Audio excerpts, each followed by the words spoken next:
All right, good evening. Welcome everybody to our work session today between the Park and Rec Master Plan. We have a full house here. We have from City Council, Mr. Pierce, Mrs. Marshall, Mr. Phillips, Mr. Schilling, Mr. Twist, Mrs. Snee, Mr. Wooden, Mr. Sievert, and Mrs. Westfall. From the Park Board, myself, Park Board President George Emmerich, and Mr. Harrelson. From our Rec Department, our Rec Board, we have Mr. Hobart, Mrs. Reed, Ms. Fisher, Mr. Dunn, and Mr. Herman, along with our Mayor Oda, our Director of Public Service and Safety, Mr. Titterington, and our Auditor, Mr. Friggy, and various other staff. In front of us here at the, we have our various consultants from StructurePoint, Mr. Matt O'Rourke, and from Legacy Sports, Mr. William Knox.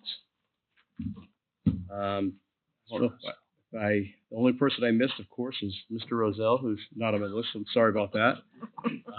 Also, so looking at that's it. Yeah, soon enough.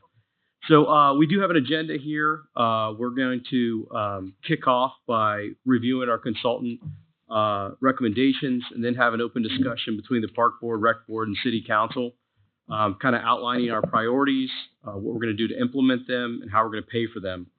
And then develop some more detailed recommendations from there. Then we'll move forward with some public comments as well. So with that being said, we'll flip it over to Mr. O'Rourke. Great. Thank you for that wonderful introduction, and thank you for everybody for being here tonight. I know this is an extra meeting. It's not a regularly scheduled one, so we certainly appreciate everybody's time this evening, both appointed elected officials and our members of the community. I see a lot of familiar faces, met a lot of you during our focus group meetings or various other projects that we've been working on in the city, so we're really happy to be here. It's great to see everybody. Do have a lot of information tonight, so won't go through too many of the formal sort of welcomes and all those things, but really quick, the agenda for at least our presentation. We're going to give a project update, basically everything what we've been working on, going through this process, going through our needs assessment, our analysis, how we got to our recommendations, and then we'll go through the initial recommendations. Very important on this slide, we'll be talking about next steps. I want to make sure it's very clear tonight, we're not here to present final recommendations like this is what the city has to do, is going to do. We're still in development of this plan. We're still very much, want to have the feedback tonight. We have more meetings planned. This is kind of that initial step towards really figuring out the priorities and recommendations from the community's aspect in addition to what we've come up with here.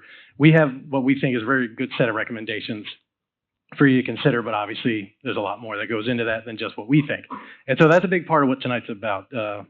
So quick introductions. My name is Matthew O'Rourke. I'm the Planning and Economic Development Group Leader with a company named American StructurePoint. We do engineering of every variety there is that you can think of, pretty much bridges down to investigating buildings, but our group is urban planning, facility, policy experts, and also landscape architects. With that, we have Ashley Noonan, who's with us here in the evening. She's behind there. Asking you to do the princess wave or however you want it. There you go. So she's been very involved in this plan. And then somebody who wasn't able to be here with us tonight is Lisa Dunaway, landscape architect and urban designer, has a real passion for these projects. And I'll explain what that means in a minute. And really quick, I'll turn it over to William to introduce himself. Good evening, everyone. My name is William Knox, and I'm the president and CEO at Legacy Sports Group, and we're a small consulting firm that mainly focuses on sports facilities, tourism and recreational facilities. And with me, I have Jesse Stass and Luke Saunders are with my team, and they've worked on this project with us as well. Thank you, William. So moving on, the purpose and process. What is this plan all about? Really, on the tail end of the comprehensive plan effort that our firm helped the city with, parks came up a lot in that process. We did a lot of public outreach related to that project, and really, what's going on with parks, very important to the community. We knew that. So one of the recommendations coming out of that plan was to extend that effort and do a Parks and Recreation Master Plan. There's a bunch of reasons why you do this, but I think really boiled down to is you want to prioritize your investments either in existing facilities, expansions, new facilities. That could be sports fields, playgrounds, maintenance, you name it, programs, fitness classes, all the wonderful things that are already being offered in Troy as we really got into this effort, there is a lot here, a lot to be proud of. And it's really amazing all the things that both the parks and the recreation department already do. We go through a full inventory using information. We want to know what's out there. We want to know what we don't need to replicate. Sometimes, and we'll talk about this later, we find out there's a lot of certain type of projects. It's also very important to think about this in terms of funding, grant funding. Having a park plan that's good for 5 years helps align you for certain funding sources. Most importantly, with ODNR, the Ohio Department of Natural Resources, they actually will use these plans to evaluate grant applications. In particular, is it in line with, they have their own statewide version of one of these plans called a SCORP, the Statewide Comprehensive Outdoor Recreation Plan. Here's the main goals that they look at. And so we want to make sure what we're thinking through is aligned with their goals. You don't have to have a plan in Ohio to get grant funding through this funding source, but having a plan that aligns with theirs definitely helps you. It definitely gets you points on those applications. And these are significant grants. They just raised the limit about a year and a half ago up to about $750,000. So that's a 50-50 matching fund. So these aren't small things. And so having those priorities in place, knowing what your community needs, really being able to prove that the community wants this through all the public engagement efforts, is a big part of why we want to do a plan like this. So what does it do? Creates a sense of direction for the plan, looks at when we want to approve new facilities, park programs, et cetera, making sure we're thinking of our existing system, maintenance, taking care of what we already have before we even think about new development sometimes, or new parks, new equipment, new amenities, planning for development, redevelopment. What we mean by that is housing, especially in Troy, we're building new housing. We might need more open space, we might not. That's a big part of what we want to analyze in this process. Providing a guide for those improvements, like I said, creating budget footprint, always important, and then applying for external funding sources. I already kind of talked about that one, so we'll go through that. So in this process, what we do first is what we call a needs identification. We go out, we look at all the parks, we get all the information from the staff. We talk a lot about the kind of the physical assets and the numbers. We want to see what's out there, really get a good handle on that. Then we go and talk to the community, which we'll get into more of this in a minute, but we really want to know what the community thinks about the park system. Sometimes that jives with what we hear in our data analysis. Sometimes it doesn't, and that's okay. It's all about setting priorities for the community that are right for you. There's no right answer to this. I want to make sure there's no prescriptive, ODNR says you should do X, Y, and Z. That's not how this works. It's really what works best for your community. Our job is to provide you the data and information to help solidify those ideas for the next 5 years. Then finally, we'll go through some more public involvement, advisory committees, meetings like we're doing tonight. We want to make sure we get this right. Like I said, there are funding sources we want to go after. We want to make sure we have the priorities set in stone. So with that, I'll say any point in this presentation, we got a lot to go through tonight. If you'd like me to stop, clarify something, ask a question, clarify, especially for our folks up here, we'll keep public comment maybe to the end of the process, but definitely am interested in if I need to go through something a little more thoroughly, by all means, happy to do that. With that said, any questions on the purpose or process, or why a plan like this is taken on in the first place? Okay. Sometimes no questions are good questions. With that, I mentioned, and I'm not going to go through every park site. I'll spare everybody that this evening. But what we do is we look at the data that staff, and I will say Troy staff does a better job than 95% of our clients. They constantly inventory. They're constantly looking at the equipment to see what's in disrepair, needs to be replaced. The quantity of different amenities out there. We go out and field verify this. I mentioned Lisa earlier. There she is again, marking which park she's at. She's at Boyer Park right there. You can see a little photo that she's holding up it was a hot day, so maybe not the best smile on her face, but she was having fun. She loves doing this. And so we go out there and sort of field verify everything we do for each park that's in the city's system. We want to make sure we know what we're looking at. With that, we go through next into public engagement. We have a good idea now what's in the system. We want to know what's out there. So we're going to go out and talk to the public and say, all right, what is it you'd like to see more of in the park system? What do you think's lacking? What do you think it needs to be improved? On and on and on. We do this in a variety of ways. The first thing we did was we had a booth at Strawberry Fest. We were out there all Friday evening, had folks coming up to us, talking to us, saying hi. There may have even been an American StructurePoint employee in a strawberry suit for about an hour walking around trying to wave up, public opinion. I don't have the photo in here. I guess I should have. But that's a big part of what we do. We want to get out to the community, talk to the community, and say, hey, what is your thoughts on the parks in Troy? We did an online survey, had a great response. 882 responses came in. So got a lot of great information for their community-wide. We basically built on what staff already does. They do monthly surveys for seeing where people are going, what parks they're using. We already had a lot of great data. We integrated that in here, and it was about 2 or 3 years worth at the end of the day. And then we did multiple rounds of stakeholder interviews. These are, in this case, 2-time conversations with certain groups where we sat down with a group of users, whether that be folks involved in baseball and softball, Lincoln Community Center, aquatic park users. We wanted to hear them because they are very specific. They have a lot of institutional knowledge about those facilities. Very important we hear what they have to say. And so we did a number of that. Usually we do that once through this process, and the more we heard about certain things, we did a second round with certain groups that were involved specifically at activities at Duke Park. That's when we brought William and his crew in to help us start to look at that as they specialize in that. So that was an initial part of our scope, but as we started having these conversations, we saw how the conversation was evolving and really lent itself to needing extra expertise to help provide some insight into all the great things that are going on, but certainly there's a lot going on, a lot of things we wanted to sift through for our recommendations. So this is just a summary of one of those conversations to highlight the kinds of things we were hearing when we went and talked at the Lincoln Community Center. They talked about it, a lot of the issues they were having with the pool. It was down at the time. Serves a very important part of the community. A lot of seniors go there and do water aerobics. Very, very important to kind of hear what their challenges and needs were, things that we can start thinking through in terms of programming. They offer a lot of services for a lot of groups. What a great asset to have here in the community. So we went out, we toured the facility, had a great meeting with them.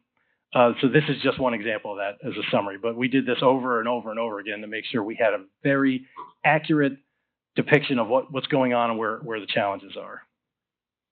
So we did a lot of online survey questions, and I'm not going to kind of have all the data from all the groups and all the survey questions right here in this part of the presentation. Some align better with other parts, so you're not going to see it all right now, but I wanted to show some high-level examples of what we were seeing. You talk to the folks of Troy. What parks do they go to? Here they are. Does it surprise anybody in the room that most people go to Duke Park? There's a lot of activities there, a lot of formalized activities. Certainly a lot of people go there. Community Park, I think it's pretty obvious that one gets used a lot too. There's a lot of shelters there, family rentals, tennis courts, you name it. These ones really get used. And then Joe Reardon Skate Park comes up third, and then you can kind of see a little less throughout the whole system. So these are your neighborhood parks. People that took the survey don't necessarily use those other facilities as much. Not uncommon, but also a good data point. And this is kind of what we're looking for. How's the system being used? How is the community using the system? Which facilities are really seeing the activity? Which ones aren't? And so these are a lot of things that we really wanted to highlight and verify. How often do you go to the parks? Or excuse me, that's another slide. How do you get to the parks? A lot of people drive. I think considering when you compare that to the previous question, doesn't surprise me because those are big regional facilities. They're not your community park that you're just walking to. So most people drive there. Some people walk, run, they bike to it. It's great to see people using other moves, but certainly those big parks, people are driving to, which, you might think, what does that mean for our park plan? Well, we're going to talk later about certain recommendations, parking. Are parks able to get to easily and park at, or are they taking up street parking? Something we need to consider when we start thinking about the system as a whole. With that, does anyone in your household participate in any sports? A little closer. A lot of people do, more than half, 55%. A lot of people don't, but these are all park users. And so we want to make sure we're considering everybody. Passive recreation is really big at the state level. We saw those goals from the SCORP.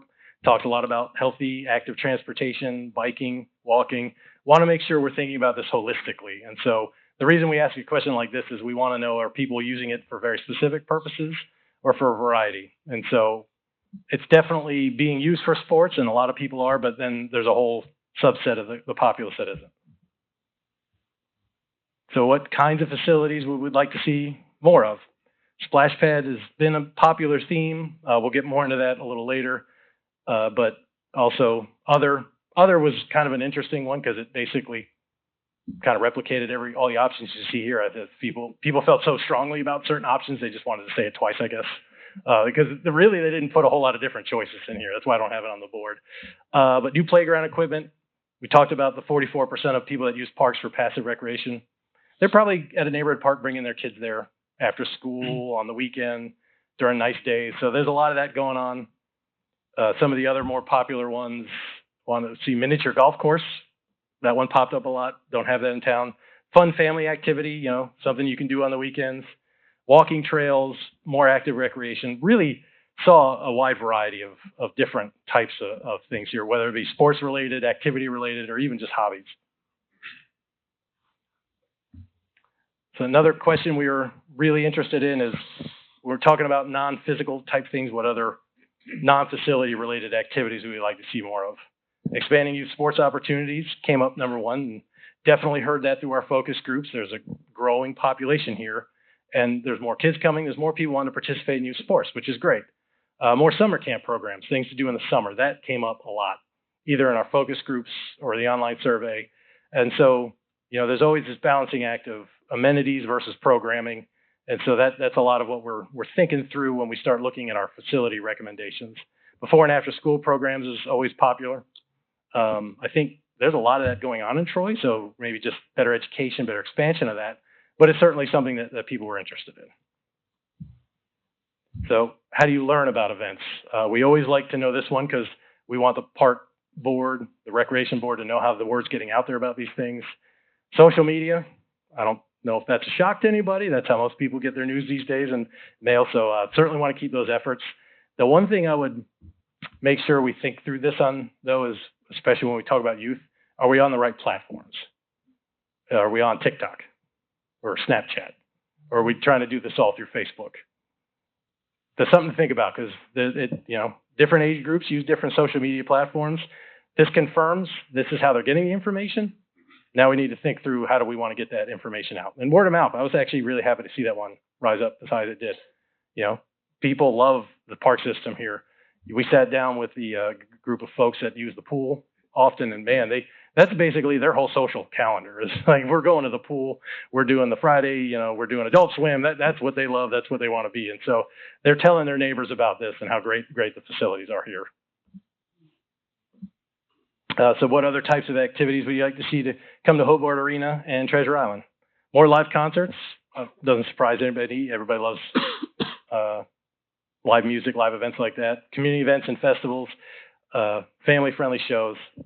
Again, this is giving us a picture of the whole park and rec programming, and that people want to see a lot of variety, a lot of choice. There's implications to that for sure, but that's really what we were finding out is people are using the park system for a variety of reasons. It's not singularly focused. While some park sites might be right for those activities, the community wants to see a lot. They have a lot of activities, a lot of things going on. They want to see that keep going. So you kind of wrap it up. Strengths in the overall system, what we heard through all of our public outreach efforts. There's a lot of variety and abundance of parks, whether that be physical or the types of programming or the different variety of facilities that are here. You have two centers that help. One helps seniors, other helps seniors and other groups.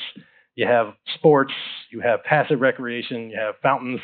You got one park dedicated just to mayors. So that's always fun. We got a whole park just called Mayor's Park just for that reason, where people can go have a reflective moment. People really impressed by how well maintained and clean the parks are. It's a tribute to staff and all the folks in this room who do those efforts. People notice that. They love all the amenities, the different activities, the variety, even though they maybe want to see a few more of them. They really, really got the sense that that's what they're wanting to see more of, and they really like it that's here. Accessibility, convenience. Heard a lot of great comments about just how easy it is to get to the parks. Use the parks, be in the parks. That's some great trends we want to make sure we preserve and keep going. And then family and community value, I think we heard that over and over and over again. Even if it's a facility you got to pay to get into, the value is there. People value what's being offered them. They really, really do. And I think this community needs to be commended. And I've said this a few times in the comprehensive plan project. I'll say it again tonight. Troy as a consultant, makes my job very hard because you guys do such a good job with all the things that you do. It's very hard for me to come up with recommendations because you guys are already doing all the things I usually recommend. So we always have to get really creative, but I think you should really feel good about that and commend yourselves for it. So we did obviously pick up some challenges throughout this. What would we like to see more of? Outdated, unsafe features, and I'll be clear about this. We're talking about like old park equipment, things like that, where people just want to see, some of it's perception, some of it's just age. People see rust on a piece of equipment, they might think it's unsafe. It might not actually be structurally unsafe, but it's out there. And so there's, down when we started the process, we were at 26 individual park sites here in the Troy system. And so I know that a few of them have maybe been shifted to the library and some other things, but it's still about 24. That's a lot of parks with a lot of equipment, a lot of things to maintain. So I think sometimes you got to keep up with that. People like to see more water fountains, bathrooms, and seating and shade. That is not atypical for anybody we work with. People want to see that. I think some of those make sense. There's a lot of porta potties out there where maybe you could have a restroom. We're gonna talk through that. No public splash pad. That came up a lot. Maybe less so during this park plan project actually than what we heard during the comp plan. So I'm not sure what changed in the last 2 years, but it seems like that concept has been a little less advocated for now. Still out there, but there's other things that we want to talk through. Poor maintenance and upkeep in smaller parks, I think, just the system gets maintained as it gets maintained. It's people are trying their best to keep up with things. People would like to see it a little more tidy in certain areas. That happens. Lack of inclusive design. We were surprised by this one. It's not usually front and center for folks. But when we asked about things like, we're kind of talking about mobility, park equipment that caters to all types of mobility, abled folks, that kind of stuff. It was really important. And the more I thought about it, that didn't surprise me at all when I reflected on it, because during the comprehensive plan, we kept hearing about how close-knit this community is. We wrote a whole kind of section around that. I think this is an extension of people looking out for their neighbor and really wanting them to have the choices too. So the more and more we looked at it and thought about it, it made a lot of sense. Unequal field access, overcrowding, we'll get into that. We got plenty of that, trust me. And then limited trails and connectivity. I want to make sure I say this right in that it's not that there aren't enough trails. In fact, we have some stats coming up that show that. It's really, they're not really connecting park to park, system to system. A lot of the trails here are more internal walking paths. So I think we got those. It's really more about getting between the parks, not in a car. As I mentioned, most people drive to them. I think one of the things that we're seeing is there probably isn't a great alternative way to get between the parks or to get there if you're not right next to a park. So something to think through. Any questions on that? That's kind of the broader overview of all the public engagement efforts. There's more questions coming. We've sort of integrated it in and out of the rest of the presentation, so that wasn't everything we heard, but those are kind of the overview questions. Matt, Jeff, just regarding the public engagement, I mean, how would you rate the level of engagement? Were you happy with the number of responses you got? Was it more than usual? Was it on par? I mean, how do you feel about that? No, I think as we've become accustomed to working here in Troy, we had a great response. Okay. 882 survey responses just for the online effort alone is a lot for a park and rec plan. We didn't see that many for the comprehensive plan. So people were really, really into this topic. You could basically break that out into you're not a statistically significant sample because you can't verify it was truly random, but the numbers, you're getting close to that based on total population.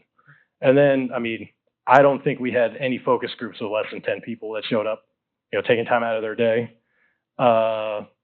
Same thing. I mean, we didn't have to try too hard at Strawberry Fest, strawberry suit regardless.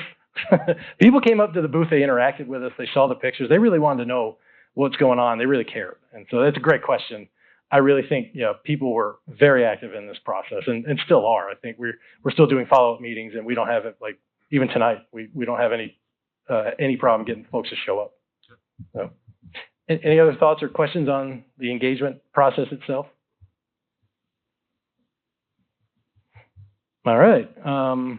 Moving on, I mentioned Lisa a couple times, and I want to highlight, we did ask about this, so I mentioned we have some of the questions integrated into the presentation.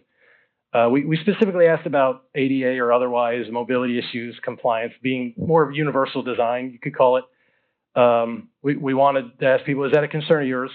Some people said yes, a lot say no. This isn't atypical, but I would say the yeses are a little higher than we're used to getting. So I mentioned earlier, people are thinking about this, they're concerned with it. We dug in a little deeper on the online survey and asked, well, what would you like to see that could be more accessible? So repaving, deteriorating uneven paths, and you can't see all that because the words didn't fit on the slide, but essentially making it easier for people to get in and out of the parks. You know, practical, common sense things that people want to see to help folks that maybe have trouble stepping over different items. And I mentioned Lisa has a passion for this. She has a particular health concern that actually limits her mobility. So being out there walking through all the parks, she has this really good user view of what it's like from a mobility challenged person. She's very passionate about this.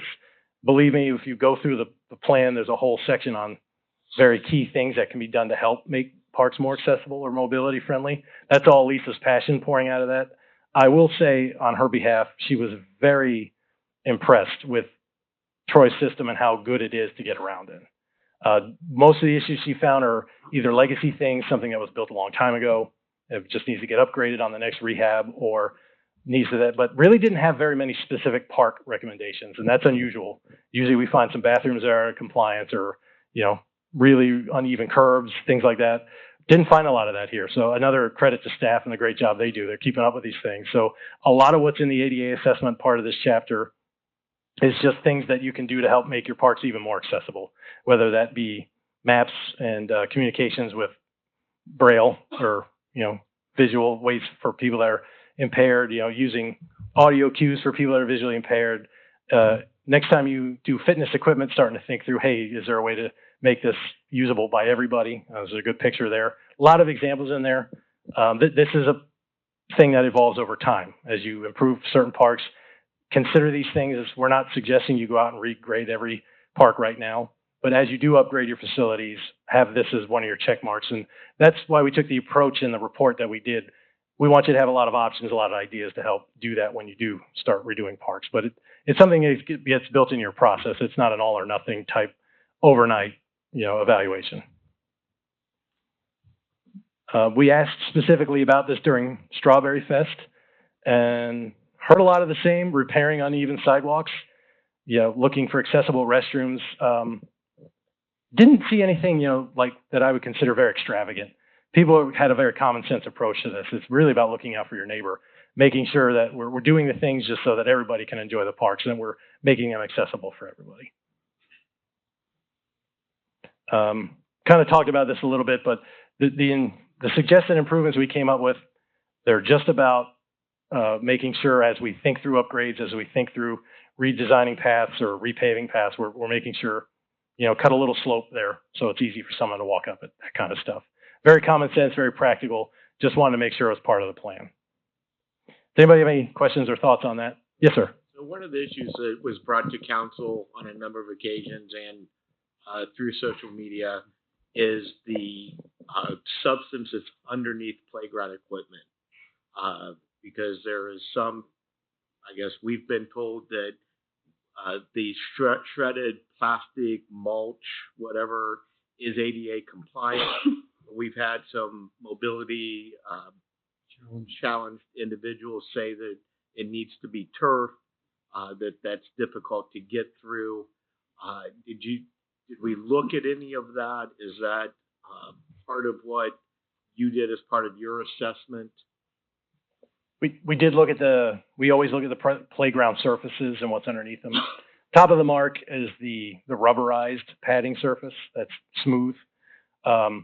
There are mulch varieties, either wood or the rubber, that are considered ADA compliant, but they're not the best for folks in wheelchairs or kids in wheelchairs, because you still have to push a little extra through them. So that's kind of a decision to talk about as part of this process, is where do we want to go with those as we replace playground equipment? Do we look at underpinning it with that really smooth, rubberized, very soft surface, but that is very rollable? Or do we keep looking at the mulch options? And so that didn't come up a lot.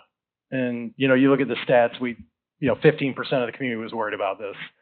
When we looked at it, we didn't see a lot of examples of things that are not compliant. Oh no.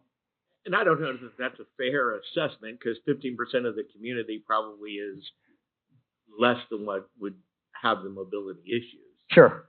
right? I mean, that statistic isn't really accurate. That 15% of the people who responded could very well be the 15% of the people that have mobility issues. Nope. Couldn't agree more. That's why we when we do a project like this, we unleash Lisa, and she goes and tells us and looks for all those things. And she walked through every part, and did that. Her comment on all those things, including the surface, was she was very, very impressed with how far along the Troy system is. That doesn't mean it's perfect. A lot better than what we usually see is how I would categorize it. But if zero, true universal design, the kind of zero or full mobility issues is what you're looking at doing, the best way to do that is with those. They're not hard, they're very soft, but they're a solid piece of rubber basically that gets installed. That's kind of the best way to do it. I've seen some try to do it with like synthetic turfs. It can still cause some issues with, it's really the wheelchairs that have struggle getting through that without help. So it really just depends on what level you want to go to. We didn't see any like blaring, no, this isn't compliant type issues, if that makes sense. Any other questions or thoughts on that?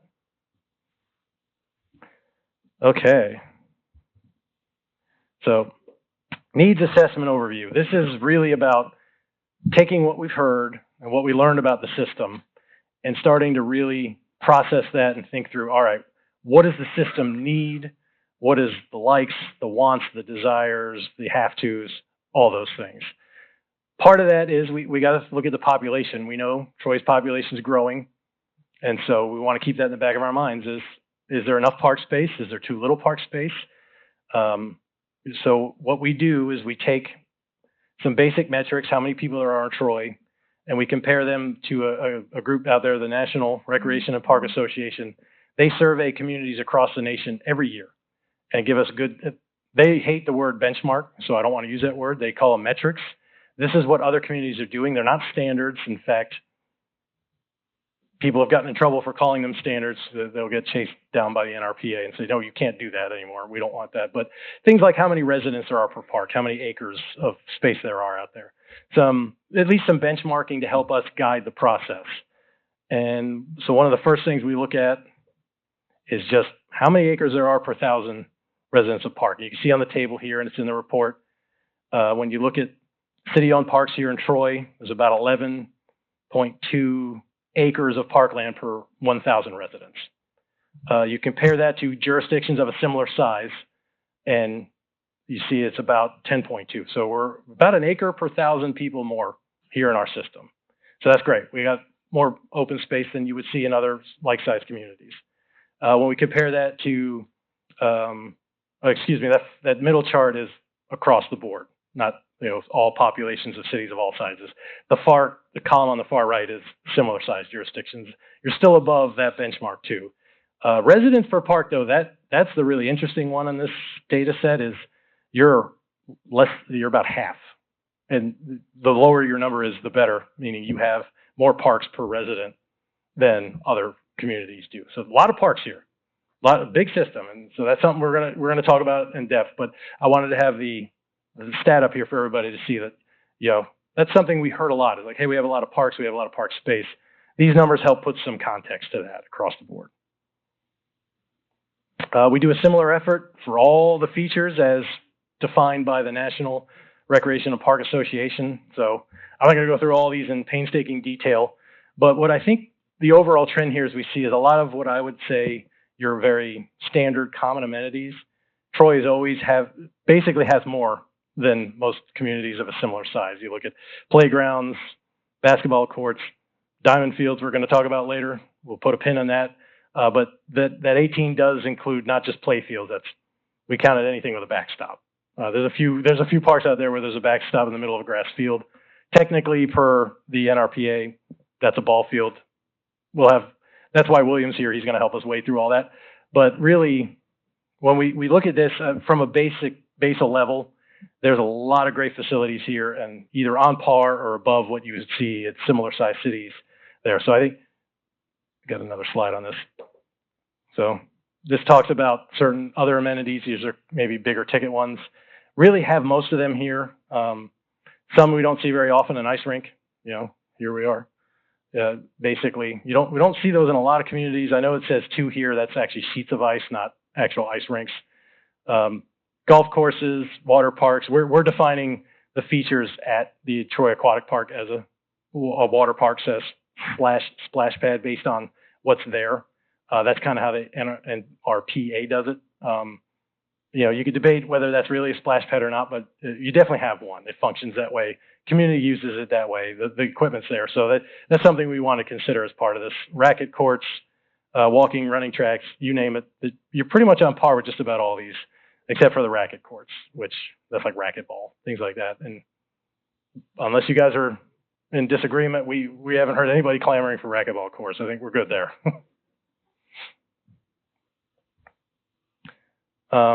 I just kind of went through this, but really, you guys, you exceed, as we've come to expect here in Troy, you exceed a lot of what we see out there.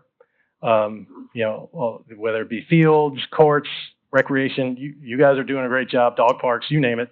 There's here a lot of really great network of neighborhood parks, and we're going to talk about that later, but distributed throughout the community. There's a lot of access to parks throughout all of Troy city limits, which is a great thing. It's a great resource to have.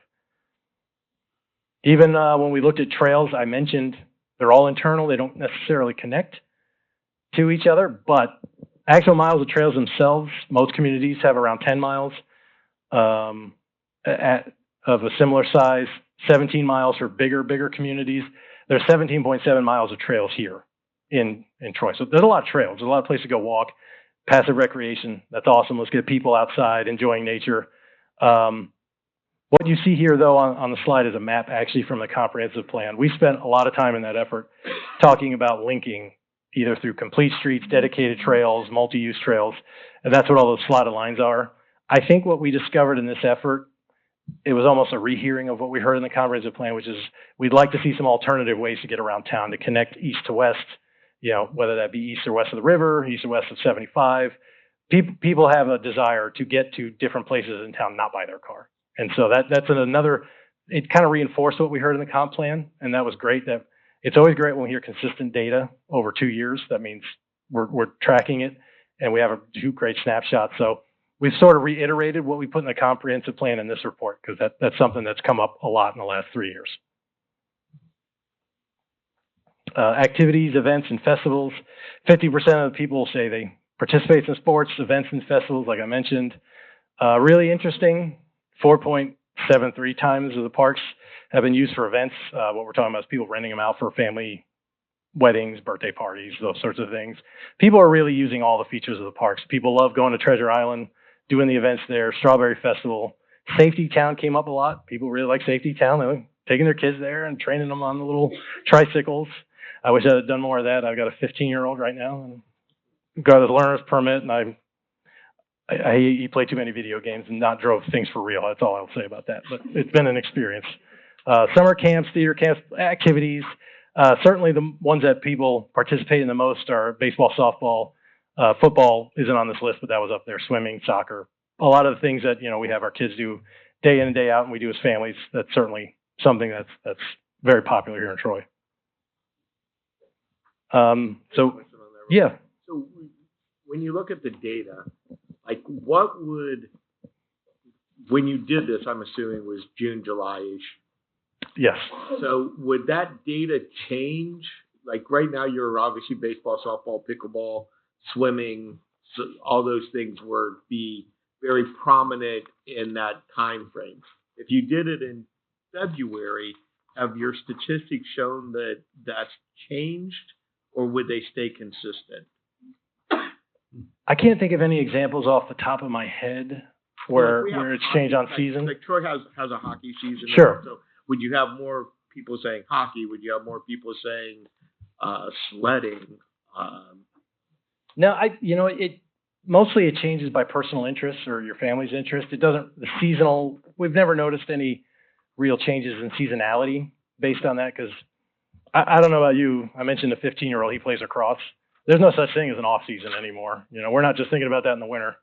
That's summer, that's spring. I know baseball is the same way, basketball, all the sports. So I think we've never had that, but in all honesty, full disclosure, we do a lot more of this in the summer because that's when those community events are, like Strawberry Fest. And so probably more often than not, we're asking these questions in the warmer months. Plus, we're trying to go to the parks and see how people are using them, and that's when they do that. So, it's a great question. We've never really dug into that very deeply, but anecdotally, just thinking through all the examples we've done, I've never noticed it sway one way or the other based on season. Yep. I have a comment about the survey at the Strawberry Festival. Mhm. Were they asked if they lived in Troy?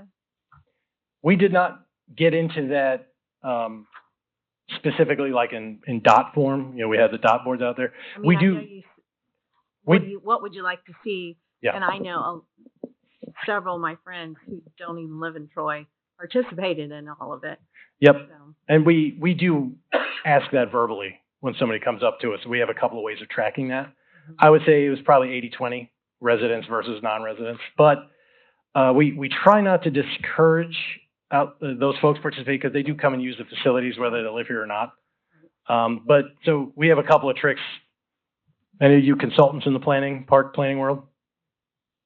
Okay, so what we do is we have different colored pens or markers. So when we're taking comments or we're tracking things, we have one color that we know in ourselves that tracks residents and one that tracks non-residents.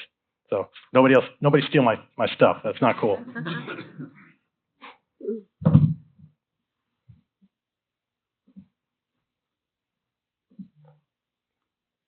So one last item on this, we did ask specifically about sports as we got rolling into this process. That certainly was a topic that kept coming up again and again and again. So we did ask both online and at Strawberry Fest about what types of sports would you like to see more amenities for.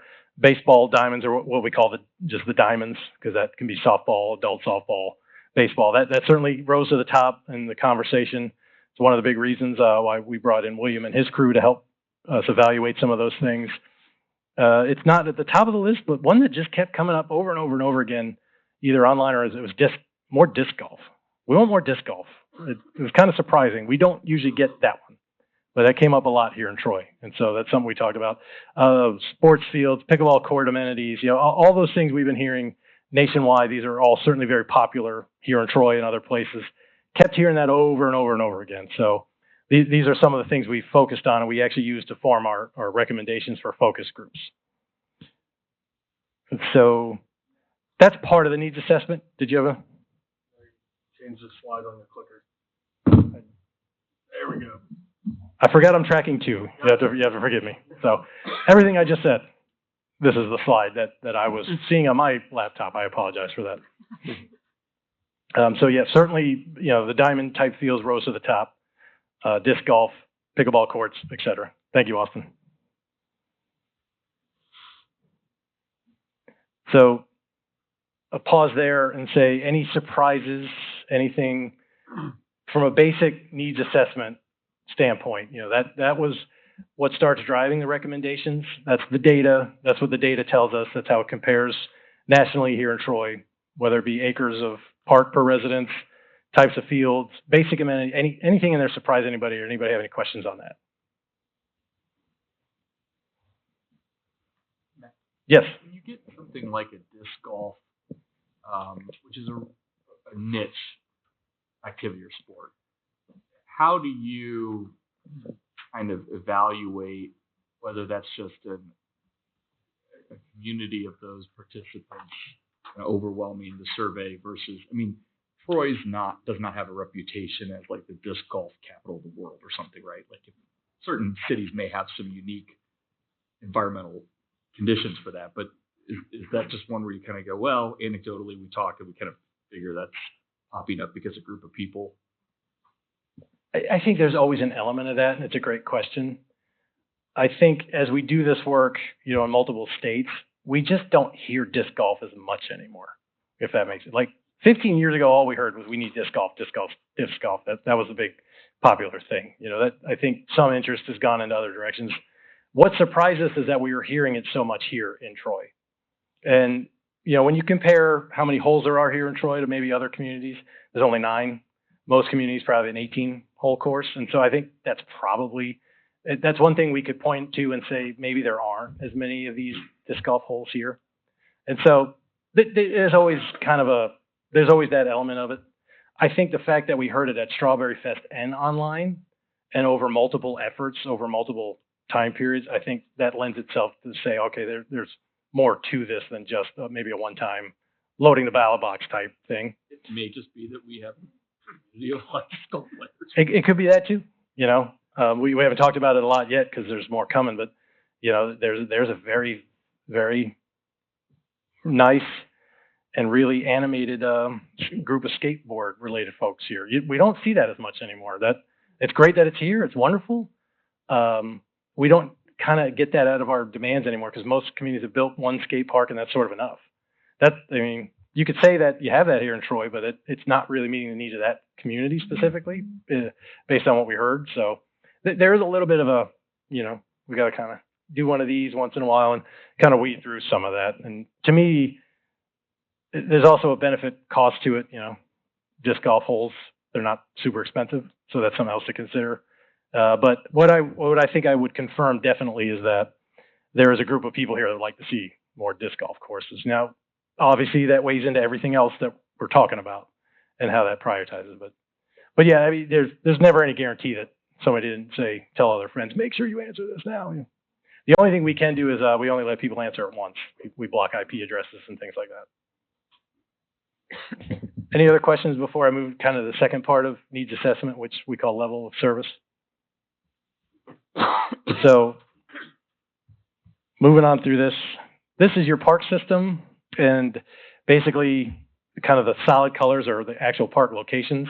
The big circles you see around them are their areas of service.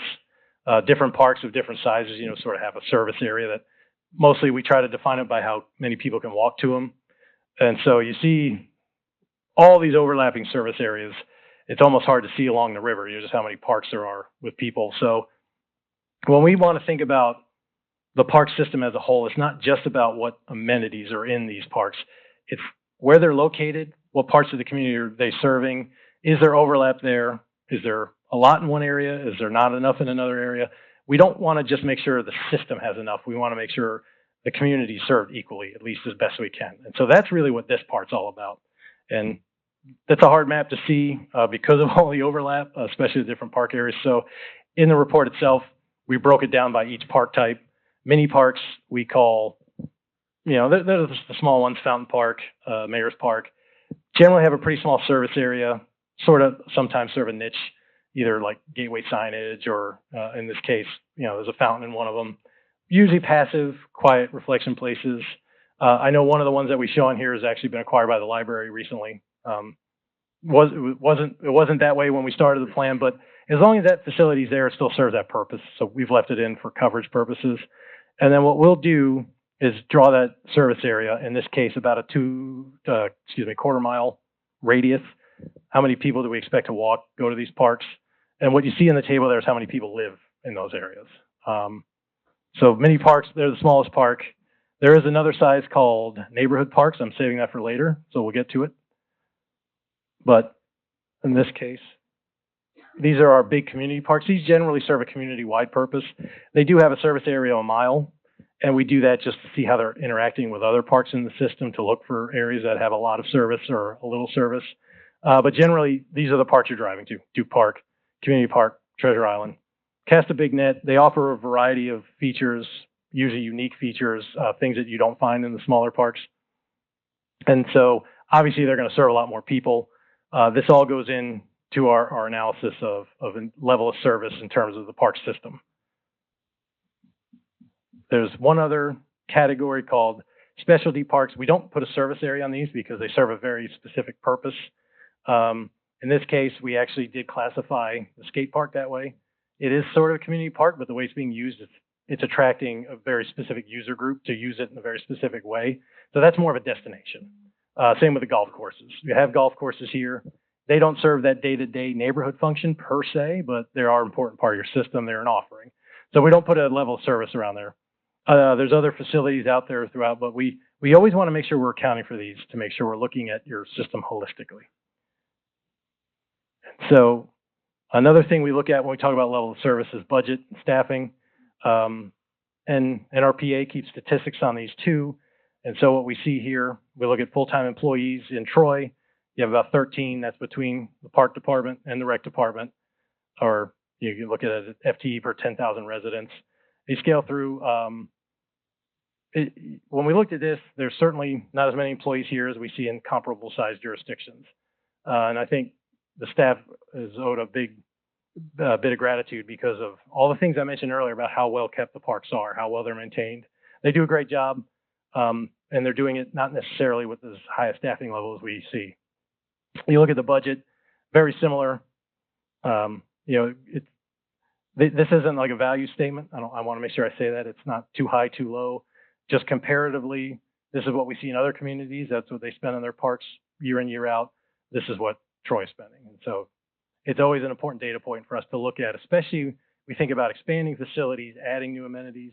These are considerations because there's folks that this is their day-to-day job. We have to think about how it impacts them too.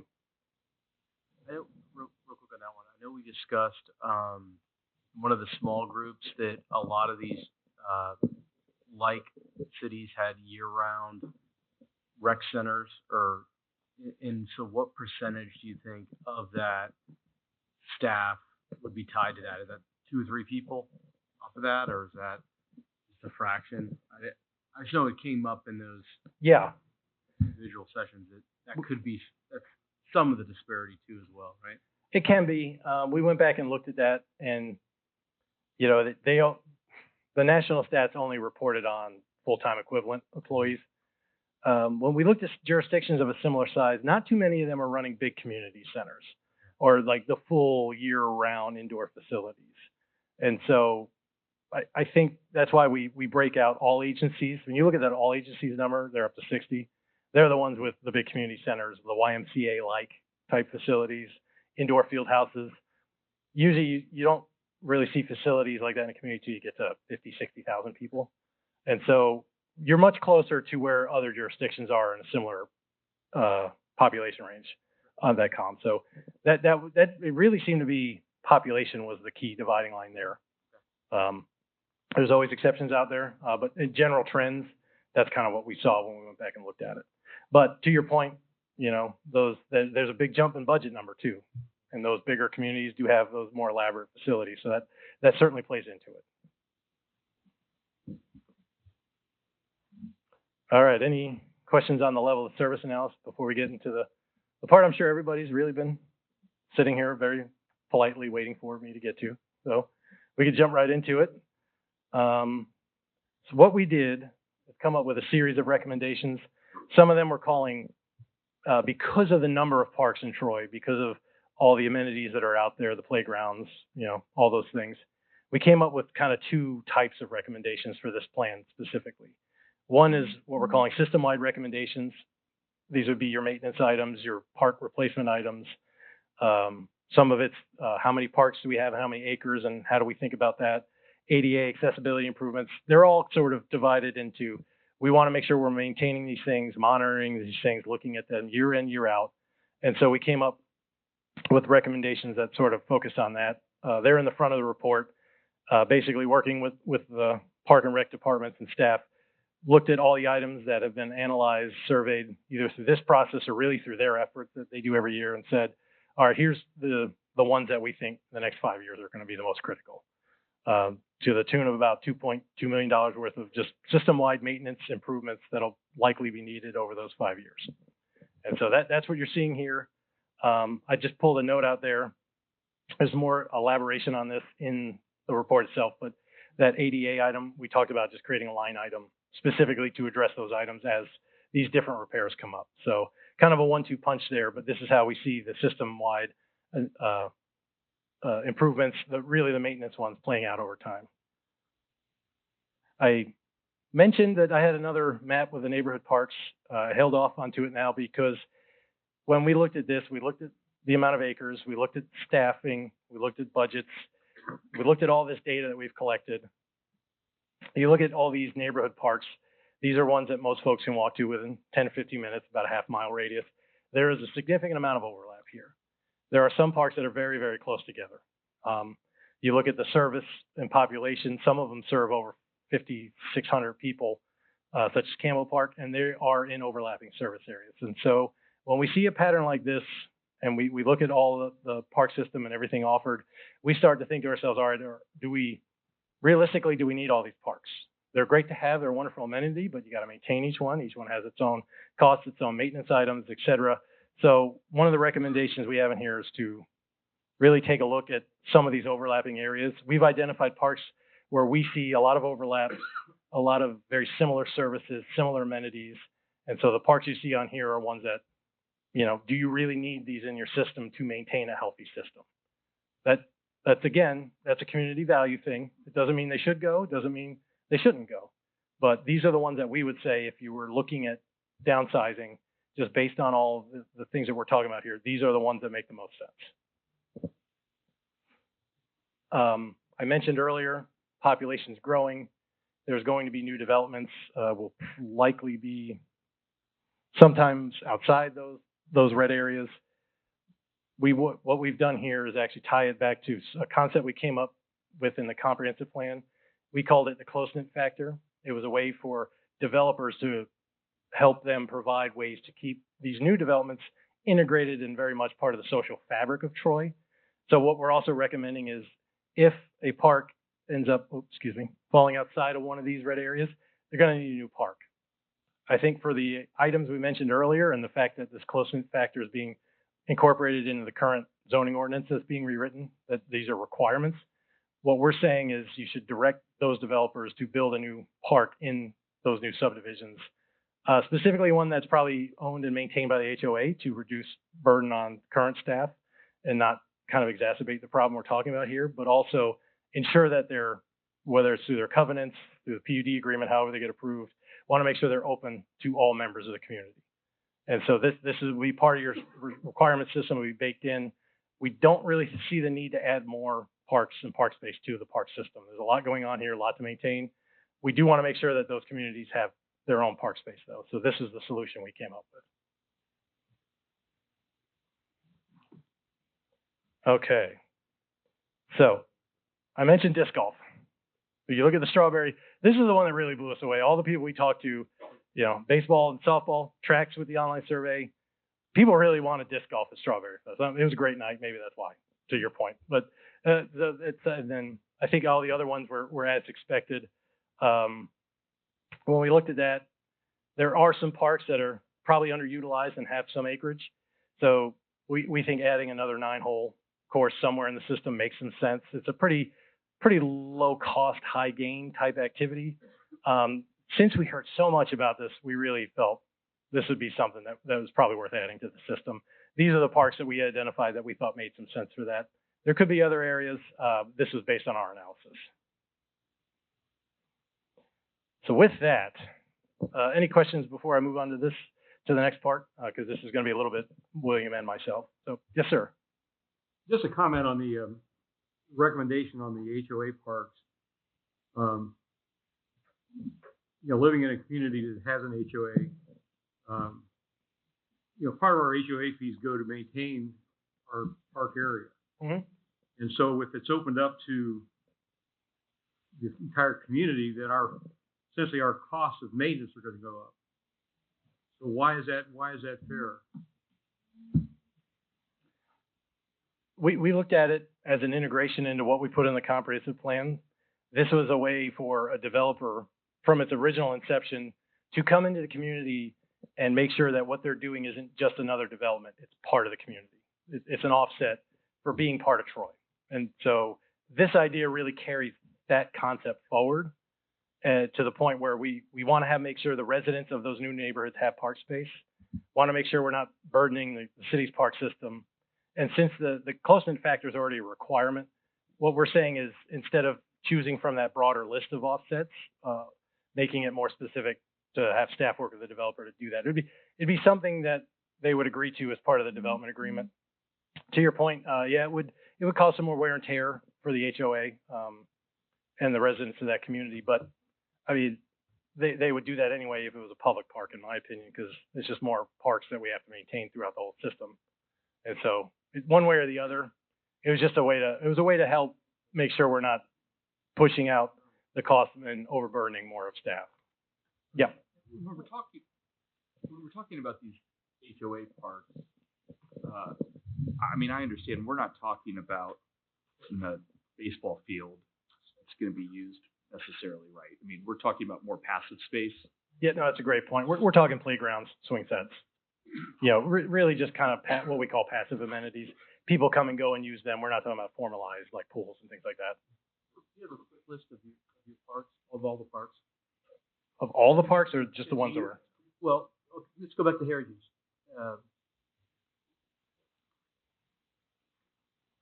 Stonebridge Park would be HOA, wouldn't it, Jeff? No, there's two. We have that's across the street. There is an HOA park there. Have you counted any HOA parks in the R24? We did not as part of the formal analysis because we don't have control over those as of yet. But one of the reasons Stonebridge is on that list is because there is an HOA one right next to it. And so that was part of the evaluation when we went through this. Same with Edgewater, because those are, I mean, at least 3 out of 4 of those, 5 of those are development parks that we took in lieu of, So, Right. And now you're telling us that we should do parks in lieu for future development, but out of the development, I mean, out of those 5 parks, 3 out of 5 of those are from development in lieu. Yeah, and what we're trying to do is avoid this in some ways because we want the HOA to build a formal park with the playgrounds and things in it and then not turn it over to the city that the city doesn't have to maintain it. So it'd be a HOA run park. It would not be open to people not living in that community though. No, what we're saying is that it should be required that it is.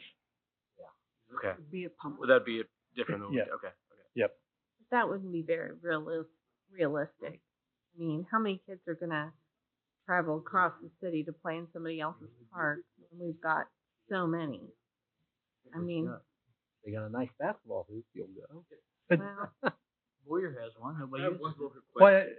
I've said this before too, and I'll say these are our recommendations. I mean, we got plenty of time to tweak these things if that's something we need to have that conversation about. I just want to make sure that if we want it to be HOA maintained and not open, that we can do that too. It is an option. Our recommendation was, you know, there is a benefit to the developer for developing in the community, and so that the whole point of the close-knit factor was to make sure that it feels like it's still part of the community. We were trying to tie those two concepts together essentially, but yeah, go ahead. Unrelated to that, the print was too small for me to see from here with my bad eyes, but when you went through your action items, Mhm. and you said it was about a $2 million cost, Over 5 years, yeah. yeah, I assume that didn't include things like the irrigation system at the golf course, which is $2 million in and of itself. It did not. These are basically, it's mostly in these type of parks, community park, Duke Park in addition. The ones that the city really is in charge of owning, maintaining. It was those type of, really these are, I'll go back. It's really mostly replacement costs for things that are already there. Things that need to be fixed, upgraded, et cetera. Playgrounds, you call it. And we're losing Hook and Campbell. We are. That wasn't that way when we started this, but yeah, so we integrated those in. We're gonna talk about how to address those as we go through the next draft. But you're right. That's why I mentioned earlier that there were 26 parks in the system. Now there's 24 essentially. But yeah, these are what I would call more your I don't know if routine's ever the right word, but definitely the things that this is just the cost of maintaining the system really at a base level. But not the pool, not the golf course. Nope, we got more on that coming. So yeah, these like literally these are just everyday kind of things almost. Any other questions on this before we kind of get to the next part? Did you happen to look at, like, none of these parks now are any playground equipment by a school that happens to be open publicly? Like, you didn't look at those spaces? We did as part of the analysis, but at a higher level, we were just trying to figure out where, if those parks weren't there in the future, where do you still have coverage? That was the main goal to this part.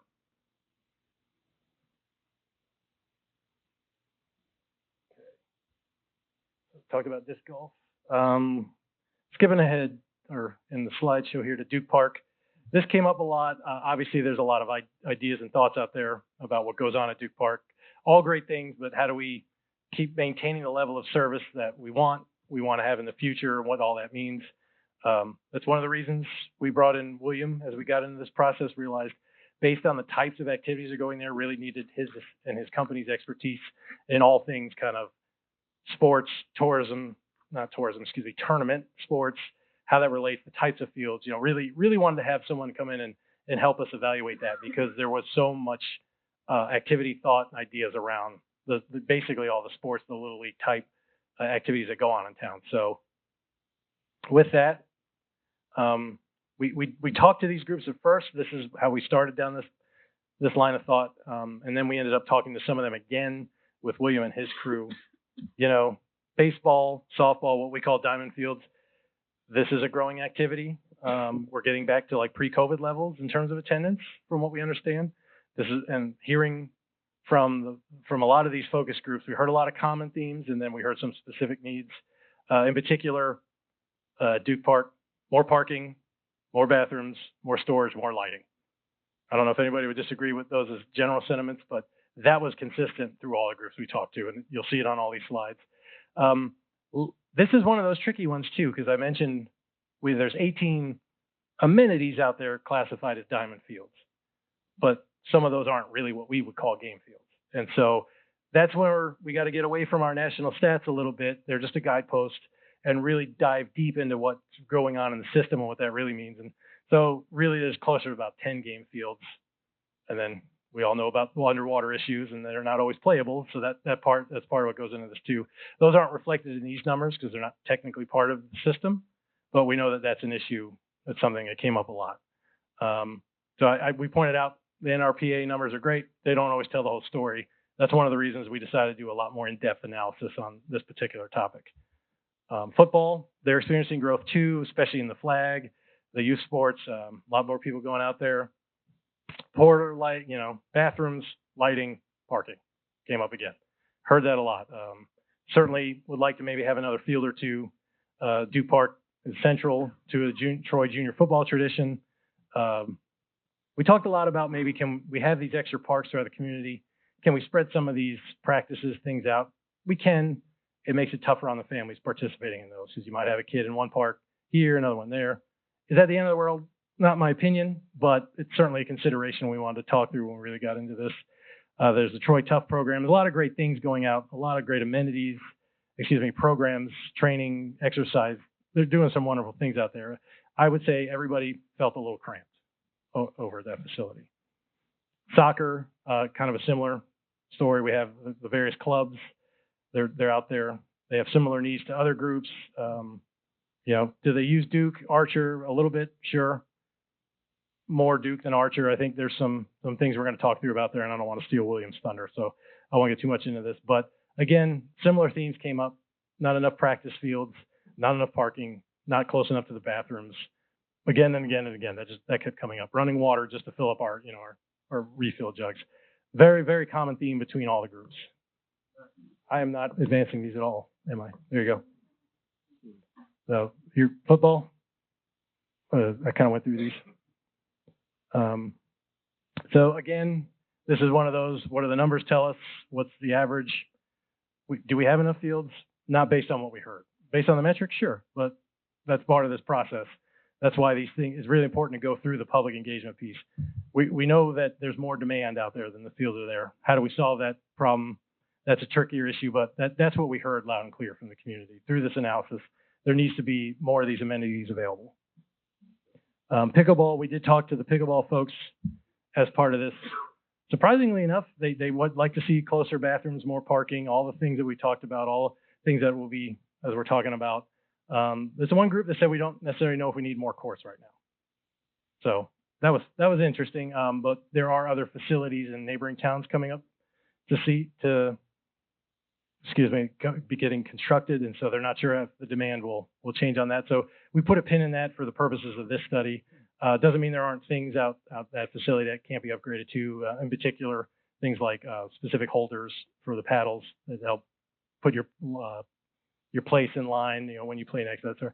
There's some other amenities like that, things that could be upgraded. But definitely heard they would like to see more bathrooms close by, more water facilities, all this. That kept coming up again and again and again.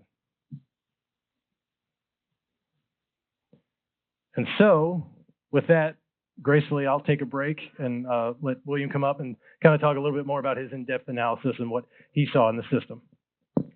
Thank you, Matt. Have you ever warmed up for a basketball game with the team and then didn't get in the game to the fourth quarter? It's kind of how I feel. No, fourth period, sorry.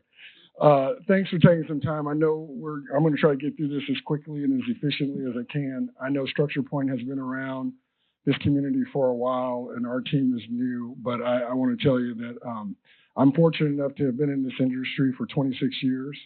And if we're keeping count, yes, I did start when I was 10 years old.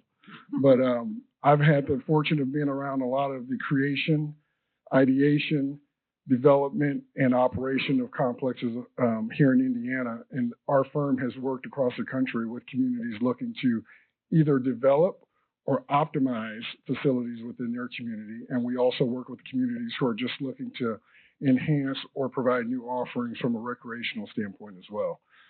So each community is very unique, as you can imagine. And as we went through this process, we were able to capture some of the information that Matt and his team gathered early in the process, but we also wanted to get boots on the ground and come in and talk to these groups again. So I'm very thankful that we were able to get these stakeholder groups back to the table and have some more in-depth conversations around venues in this community and how they serve this community and maybe how they could serve better in the future.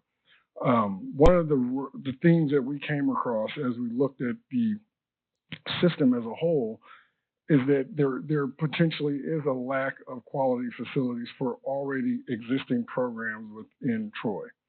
And I have personally never gone into a community and an operator of a complex came to me and said, hey, we don't need any more fields. They're always interested in more.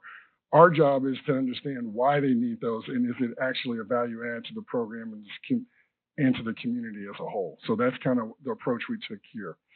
I think there's looking at the stats on one of the slides that Matt shared, 41% of the respondents to the survey indicated that they'd like to see expanding youth sports programs. What we've learned from this community is that you are a very active community and you're still a growing community, which means that when we look at our recommendations and our plans, while initially we want to make sure we provide information to get you to the status quo where your current programs are operating at an optimal level, but as you continue to grow and expand, we want to make sure that you've got some runway as you look to the future of a growing community. So that's kind of where we looked at this holistically. The issues that are going on with the field that Troy Junior Baseball plays on really played a lot into our recommendations. From our understanding, those fields are playable sometimes, not all the time, because of flooding issues, and there are other challenges that happen at that particular complex. So when we look at this, we wanted to first make sure we looked at community first, but then if there was an opportunity because of the improvements that were made to drive economic activity by way of tournaments, we also wanted to take a look at that as well. So I would say that our recommendations are based mainly 60% on how we can support the community, and an additional 40% would be, can we drive some other economic activity as a result of the improvements? So because we did not get the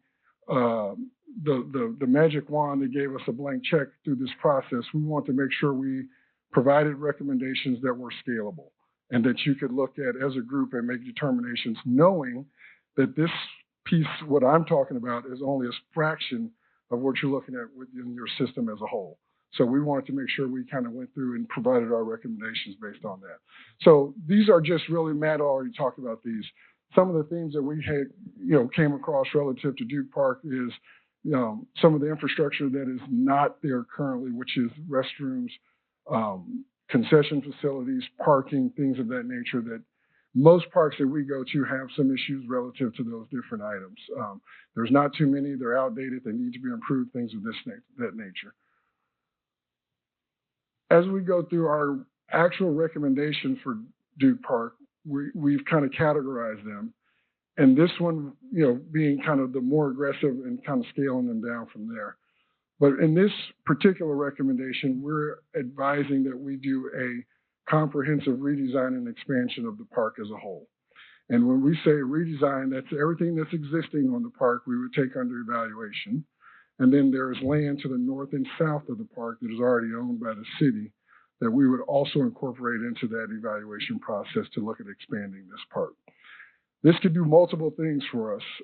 A lot of what we heard from your families is that they enjoy the recreational and, even travel sports activities, but those with multiple kids having to go to multiple different complexes, it makes it a little difficult. And then from a tourism standpoint or a tournament standpoint, it's a lot more efficient when you can aggregate as much of that activity in one location. So locally, it would really help with, aggregating and putting all those families more in one central location. And then from a tourism standpoint, it also helps with that as well. So this is probably the most aggressive recommendation relative to the park. And there would be some displacement here. This is a longer term plan than just kind of building a few more diamonds. So this particular recommendation is our primary recommendation, just based off of what we've heard, what we've learned. This comprehensive redesign would take into account the fields that are currently at New Park and would incorporate them into this design. The current park would probably, based off of what we've seen and what we know, how these parks are most efficiently ran, we probably redesign the park such that there's a bifurcation where there are rectangular fields and diamond fields that are concentrated together just for ease of access. We would definitely add parking and the other amenities that were mentioned earlier in the slide. The 1B is looking at only relocating the fields at New Park to Duke Park. And based off of our work that we've done, I believe there's to the north of the park, there's about 26 acres, somewhere roughly around there, don't quote me on that, that we could relocate those existing diamonds that are at that park to Duke Park, and at least from that standpoint, give Troy Junior Baseball a location where they could play. On the last slide that I'll go through, there's some numbers associated with some of these recommendations as well. This doesn't do much for growing opportunities here or future proofing. This pretty much is just pretty much bringing those existing diamonds up to a playable state where they can have a consistent program that operates in the community. And then 1C would be the existing diamonds at Duke Park. We would look to turf those existing diamonds. We would probably relocate some of the fence lines for those parks. These will become more multi-purpose fields for multiple age groups, all turf, all lights. We'd make them bigger fields such that you could, and with multiple base paths, such that you can play multiple age groups on them. But that would be, if based off of our recommendations and the recommendations that Matt puts before you, if 1A was too overwhelming initially, more than likely what we would do is, if that was an option long-term, we would make sure that the redesign, whether we do 1B or 1C, works with that long-term plan to reevaluate Duke holistically. And then Matt's team did a really good job of helping us, just very high-level numbers associated with some of these improvements.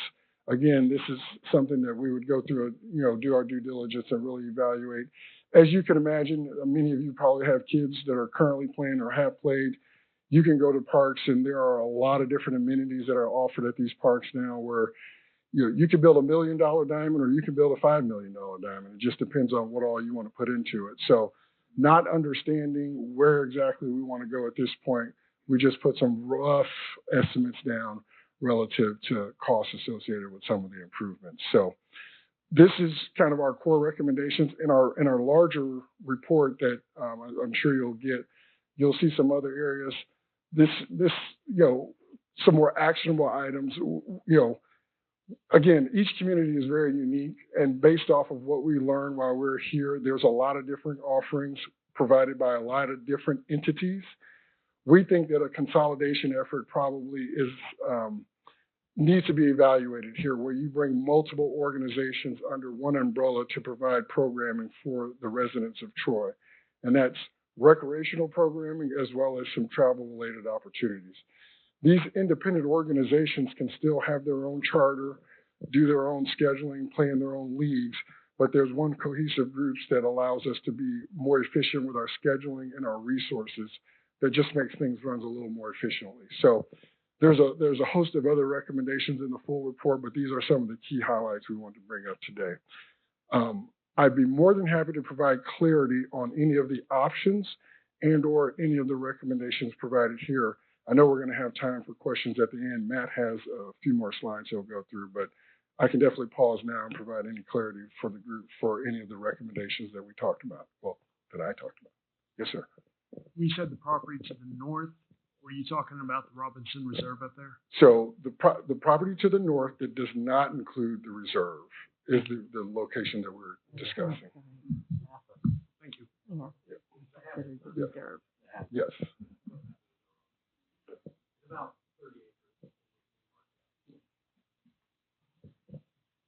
And we'll definitely take questions here shortly, but I'll let Matt get through the rest of the slides and then we'll stand up and take all questions.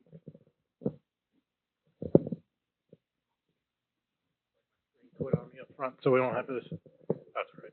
Probably locked. You ever come into a fourth quarter of a game after you played the whole game and then you're really sore and you try to close it out? I appreciate the metaphor, William. So did want to talk about some other, I mentioned earlier, system-wide improvements. We're really now into specific facilities. We did do a focus group with the Troy Senior Citizen Center. They do a lot of great things. You know, they have their own organization. They offer a lot of great programming for their very active user base.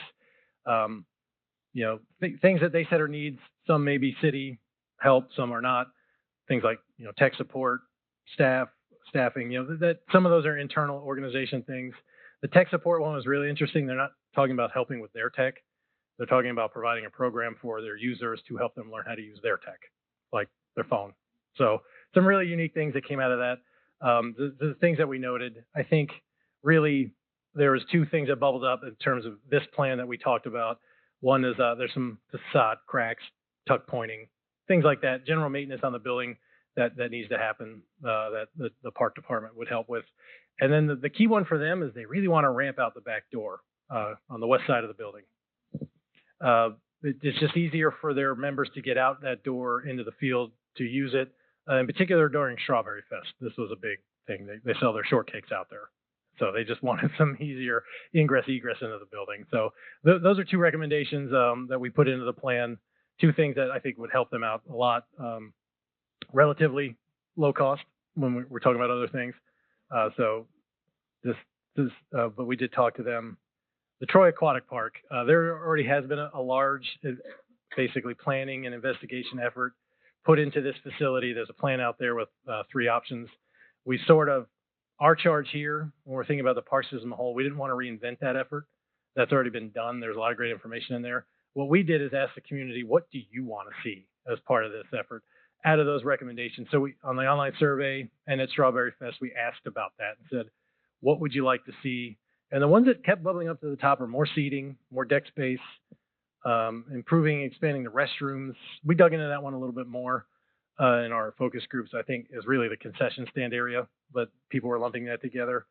And then those last two, they're really one and the same. And when we talked to the focus group, well, that's what we heard at Strawberry Fest. What we really heard a lot of is we'd love a place for adults to be adults and kids to be kids, and never the two shall meet. You know, the adults are they're tired of getting a football smacked in the head while they're swimming. The kids want to throw footballs. Basically, that was kind of the crux of what we heard. Other than that, I mean, a lot of great things that were going on there. We also asked if the community would consider a referendum to pay for some of these big improvements, like a lazy river, et cetera. Pretty much said no. You know, we had 882 respondents. When you look at local elections and how many people vote, I think you could pretty much square this off and say that's how the community would likely vote. I know there's been other referendums asked for in the community. They generally haven't gone well. So this would be a self-funded effort. There's no referendum. But since we knew that these improvements are out there, we asked that question. We asked the same thing at Strawberry Fest. Some of the more elaborate items, zip line, lazy river, came up to the surface. But really when we had the focus group with the people that use that facility day in and day out, that's not what they're looking for. They actually they want their facility to continue to be the great facility is, just with some added space. Is really what we heard. Shade structures, things that just make, you know, that pool facility a little more enjoyable. So when we looked at all the 3 options, option 3 was probably the closest to what we heard from the community. I don't think everything you see on here is what you would have. So we sort of went through that itemized list and said, here's the amendments, or excuse me, amenities you'd like to upgrade, add to. These are the ones, and these costs came right out of that report. What we really think is, focus on this new concession stand. And then there's a whole host of just existing maintenance items. And so when you add all those items, you get about a $6 million cost for what needs to be done, and then adding these amenities. Don't have to do it all at once, but based on our efforts, I think we heard loud and clear that these are the right ones. These are the right mix of things for this facility here in Troy. The lazy rivers didn't have as much traction, especially on the online survey. The big elaborate kind of splash, features with the big towers. That wasn't what people were looking for. They want to just not get hit in the head with a football. I mean, I can't tell you how many times that came up during that conversation. Another facility sort of in a similar position has this great user base and a nonprofit that pretty much is devoted to this facility. We learned a lot when we talked to this group about how the facility is used, why they'd like to have the amenities there. They have all the different types of people that use it. They've already gone out and done fundraising. They've continued to do fundraising. We were very specific in this effort to not ask a lot of questions about it since they did their own survey. They knew what their users needed. They knew what their users wanted. We just kind of wanted to emphasize that and then talk through with them, what do you need from the city to help facilitate that? So that's really what we focused on. We did ask a question in the survey about if as a general, would you like to see improvements there to the park to help provide guidance to the city on whether or not to help with this? Majority of folks said yes. I think it would be a good investment. Like to see more there. And so they, really, how do we help support that group with their plan and what they're trying to do? And so here's their plan that they came up with. They spent a lot of time and effort on this. They're out there doing their own fundraising. They want to make some of these things happen. I think there are some community level amenities that would make sense for the city to help provide too. And they're on the slide here. And those are the recommendations we put in the plan, especially things like bathrooms. A lot of people use this park, especially when they have like their barbecue events and things like that. A porta potty is probably not cutting it. For all the people that come there regularly use it, they have a collection of folks that like to hang out there, big community. So these are some of the amenities we saw that really would make sense for the city to maybe augment what they're trying to do as part of their plan. And so with that, essentially we've stacked all these items we've talked about into a priority list based on year and priority. This is our initial thought on that. That's a lot of what we want to talk about in the next time we're here together, and also into the next few months to make sure everybody's in agreement on this, or at least as close to that as we can get. So you see, all these are the amenities we've already sort of talked through when we just think we see them playing out over the next years to start implementing. And so on this slide, you see starting to design things, looking at evaluating different, and I say evaluating meaning like let's start thinking through all these amenities and what they could mean to the system. As it relates to the skate park here, I think if there's one thing we heard loud and clear is they have this great plan. There's a lot of ambiguity on whether they can execute that plan. And so one thing I think we could do that's pretty low cost, low risk is work out, a memorandum of understanding or lease agreement. And we got to change that language. I know there's preferred language. Basically, formalize that relationship so that those folks can do their fundraising and start thinking through what they want to do. I think that would be really important for that group. A lot of these other ones we've already talked about. These are all just really more action items to implement those. And so I know that's a lot on one slide. We're going to go by it line by line, but everything we just talked about in terms of facility specific improvements, we've tried to organize into a series of basically steps to help accomplish those. So things like the improvements at Duke Park, they're not going to happen overnight. It's got to start with the design, start looking at that operational sort of management side of things that William was talking about. And then, as the years go, you keep moving forward, evaluate. This is how we see it playing out. So with that, not going to spend a lot of time on this slide, but we also have, in addition to those land, water, conservation, ODNR grants I mentioned earlier, there's a lot going on here, a lot of different ways to help go out and chase money for these things. So we basically summarize what grant opportunities, funding sources are out there to help provide some extra effort there. So with that, mercifully for you folks, you don't have to hear me talk through all these slides anymore, but I really appreciate everybody, being attentive and going through that with us. And so we're here to answer any questions you have, clarifications. I know maybe some internal conversations too. We have the rest of the evening for that. So thank you very much. I really appreciate your time tonight.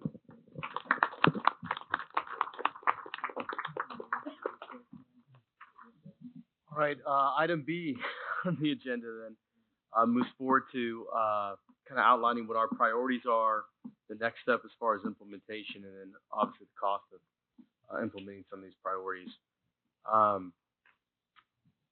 Thoughts on where to start from the priorities? I believe you have a list that you kind of indicated.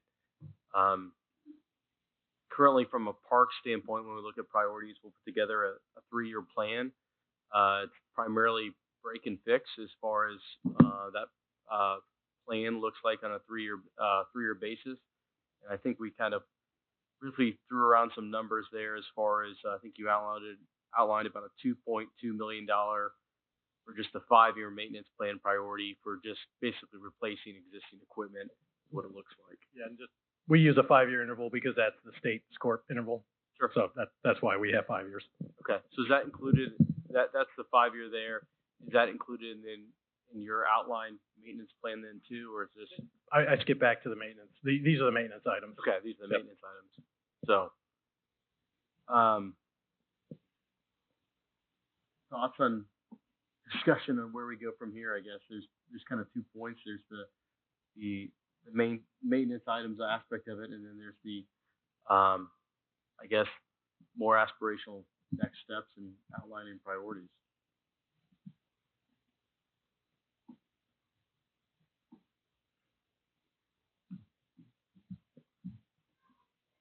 I can kind of start. Yeah. If you guys want counsel, then. Yeah, absolutely. So, kind of here's where I kind of perceived or where I think we are. I can only speak for me, not for anybody else on council, but my one priority would be Duke 1A. I think you're at about $11 million for Duke 1A or option 1A, whatever you call it. Next, the pool has to be done. I don't know that we need an entry-level pool, zero entry-level pool. If you take that out, I've got about 1.7 for aquatic park. You want to go back and look? I was trying to get there right now. So if you take out 4.2 from 6, you're 1.8, 1.7. For the aquatic park, I've got skateboarded a half. I think you're a little bit lower on your numbers. For the skate park? Yeah. So maybe a little bit less depending on bathroom building costs. Playgrounds at 1.5, and then shores at 2 to 2.5 is kind of where I think you're at. So I think you're at about a $17 million issue, and I don't know how to stretch it. I don't know how to pay for it. I'm not in that concept. We'll have to talk to a lot of some other people, but I think it would be very difficult for us as stewards of the community to not say those projects in that order need to be done. I mean, that's you're basically at maintenance. You can't keep having the ballparks flooded. The skate park, as you indicated, it's surprisingly, but I drive past that road on a routine basis. It's used daily. It's a great 100%. amenity. We can't let the pool go away, and obviously, I mean, it stinks that the golf course irrigation system went south, but it's got to be done. So, it's like the police station. It's 30 years old. So I mean, like I said, that's just me. Mm-hmm. I'm not saying that that's for anybody else. That's just kind of how I view it, and I know that's a big chunk of money to swallow, and I can defer to other people as to bonding versus reserves versus borrowing from our own funds or however you want to do it. But I don't know how I, as a elected official and as a steward of the city, not only their money, but the amenities that bring people here, we've got to keep in mind our source of funds is income. We don't get sales tax. We don't get property tax. Our source of funds comes from income generated by people who reside in the city, and people reside in cities based upon amenities, and that's just a fact of life. So that's kind of my, just, No, I think to that's a great get the ball kickoff. off the tee, that's what, Yeah. No, that's where I would start. I know there was a lot of information tonight. I know there's a lot there. The draft report, is certainly changeable moving forward. I want to make sure I repeat that was the whole point of tonight, is to start. This is really a kickoff to this conversation. This is what we saw in the system. We know what the needs are. We know what we have our initial priority list. Here's the conversations where we're at. What do we want to do first, and when and how? I have a specific question on the pool. Mhm. Am I correct in understanding that it sounds like people say we need more space, not necessarily toys? That was our general read on it. Seating, the pool seems to be used more for passive recreation, whether swimming. And the separation thing came up a lot that I mentioned. Just some folks want to use it for a certain way, and then others really love adult swim because that activity is not going on. And so space plus maybe a little bit of a designated areas for folks. This is how I would say that. It kind of seems like overall, the two themes I hear in this are about reallocation of space from small parks that aren't being used as much, or grass areas that aren't being used as much, into more efficient uses of space, a reallocation of space, and more of a improve what we have versus add bells and whistles, a better version of what we already are doing as core fundamental park purposes. I think that's accurate. The only caveat I throw on the end of that too is we think about some of the numbers we talked about in terms of staffing levels and those things. It's also about making sure we can maintain that part, the whole system moving forward too. And so some of the repurposing is with that in mind, is, the next 20, 30 years, the staff does a great job. And, I think just alluded to it. A lot of these systems are still working, even though they may be outmoded because of that great effort. We want to think about all those impacts as part of the system. So I just would augment everything you said as 100% what we saw, just also thinking through what does that mean? Do we need all this space? Do we repurpose parks, or are there certain parks that maybe make sense for infill development? And that's why I think 1A in the Duke Park plan makes the most logical sense to me. And just like Todd, we're all individual opinions at this point as to kind of what makes sense. And I think we all reserve the right to change our minds Sure. as we learn more. But to centralize those uses at Duke makes sense, especially from when you're talking about families in between different parks. And I know that kind of sounds like maybe someone might hear that and think, well, okay, so one family doesn't like driving across town or whatever, but this is the core purpose of these locations. Mm-hmm. That isn't just an extraneous thought someone has of like, well, okay, I have an inconvenience. The point of this is to be used effectively by the community. I would agree 100%. I think the original layout of the park wasn't necessarily with that focus in mind 100%.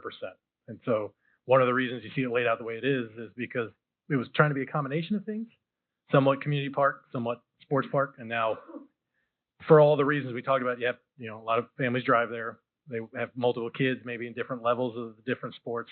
It has evolved into that park just naturally. It's evolved as the city's evolved. Yes, exactly. And I think that's where, from a park commissioner standpoint, a couple of years ago, where we kind of went, we are now entering that next chapter of our responsibilities in the community of this isn't just maintain these existing parks the way they are for the uses that have been used for 30 years. It's what's literally the next generation or two of use look like. I'll turn it over to William. Yeah, and I'll just make a quick comment on that. So easily we could have recommended only relocating the existing diamonds at New Park to Duke. And you could do that, but if you don't take into consideration the existing park, we're just building upon an already fragmented system. So the redesign is something that'll get us reset, really highest and best use of that parcel, and then optimize it for future growth.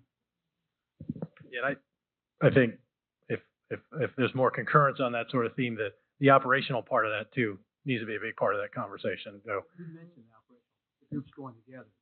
But if the original stakeholders meeting with primarily the baseball people, the impression they gave at the time, and there's two or three here, they can address it. They were going to merge, and they were going to help each other schedule and stuff. So, I mean, your recommendations, they've already have plans for that.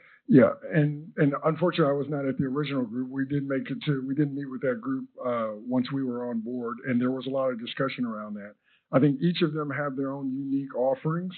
We're looking at this holistically, not only the independent groups, but also the recreation department's activities, and looking at branding them and putting them under one umbrella such that if a new resident were to come to Troy, there was one location they could go and find all of the offerings for sports programs for the community. And collectively working together, because you think about it from an administrative standpoint, all the things that go into maintaining those organizations. If there's a centralized unit, it could be a little more cost effective to deliver those programs. I guess I got a question for Ken. Are the recreation programs still, in the old days, they were really tied into the schools, into the facilities and stuff like that. Are we still at that point where the ones we have, I mean, they used to have the basketball leagues, they were using Van Cleve and stuff like that. And they might have gone away from popularity. I don't believe in, or indoor sports, I don't believe that they are utilizing the schools at all for basketball, the example you used there. Does that answer your question, or? Yeah, basketball is primarily just run out of Lincoln Center through a third party now. Well, I mean, like even we're talking to kids, but I mean, even the adult league stuff we have, we're not it's not utilized as it was before because we don't have enough people playing. Yeah, a lot of those adult league programs that we had back in the day are no longer. They were either run through, or currently still are to some degree run through the YMCA when the Y was built here in Troy. Just want to clarify one thing.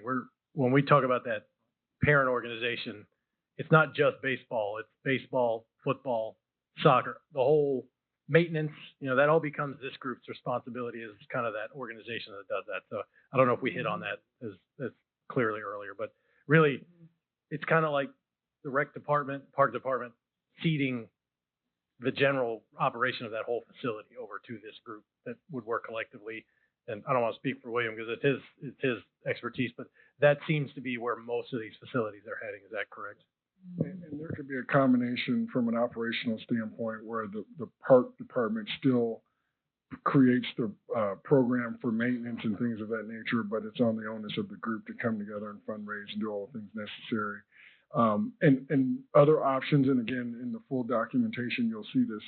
There could be this group that convenes, and there could, depending on the programming at the redesigned park, there could be a need for a third-party operator to come in and manage the park as a whole. And it could be this group that convenes here locally, or there are companies nationally that come in and do this. But that all depends on what it looks like once we're done.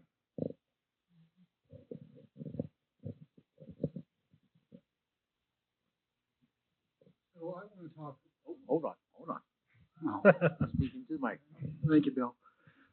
So I want to talk about the neighborhood parks, the overlap we have, the conversation about whether we have enough capacity in certain parts of the city, and then the lack of capacity. On our map here, we see Campbell Park, which is which did serve a large portion of the northwest part of the city, which has now been donated to the schools to build one of the new elementary schools there. So I understand that conversation about the overlap we have, but this will leave in my opinion, it's a massive hole in our neighborhood park system in the the northeast part of the city. Sure. Which I think everyone on council knows I've brought up multiple times, and the park board as well. So I'm not looking for any conclusion to that discussion here tonight, but I do just want to reiterate that way. If we're going to have a discussion about whether we have too much overlap, there is a glaring hole in the neighborhood park system. So we can bring up a further discussion later on, but just want to make sure that's brought up. No, I appreciate that. I guess we weren't aware through this process that was not going to be a park moving forward. Yeah. And I thought that's one of the ones that's getting repurposed back. It's going to be back in the system. There are fields that'll be turned over from a baseball perspective, but they're not, there's a facility, it's a use agreement, Jeremy, we have with the schools on it, but it's not, a league field per se, or it's not exactly. Sure. They'll be accessible. Playground equipment.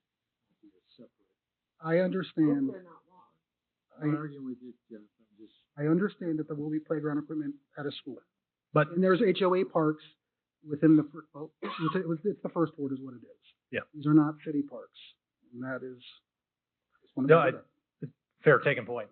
You know, this map works both ways. We look for where there's an abundance and when there's not enough. And so that certainly, I think as you go through this analysis, looking at parks that maybe shouldn't be parks anymore, you also want to make sure you have coverage where coverage is needed. So there's a few ways to skin that cat, but yeah, definitely worth keeping in consideration. Yes, sir. Thank you. When we looked at the zero entry level pool, What does that mean? what kind of feedback did you get to lead you to that we need to spend $4.2 million on that? Because it was in zero entry level and then enlarged decks as well. Is that right? Yep, I'm gonna get back to those.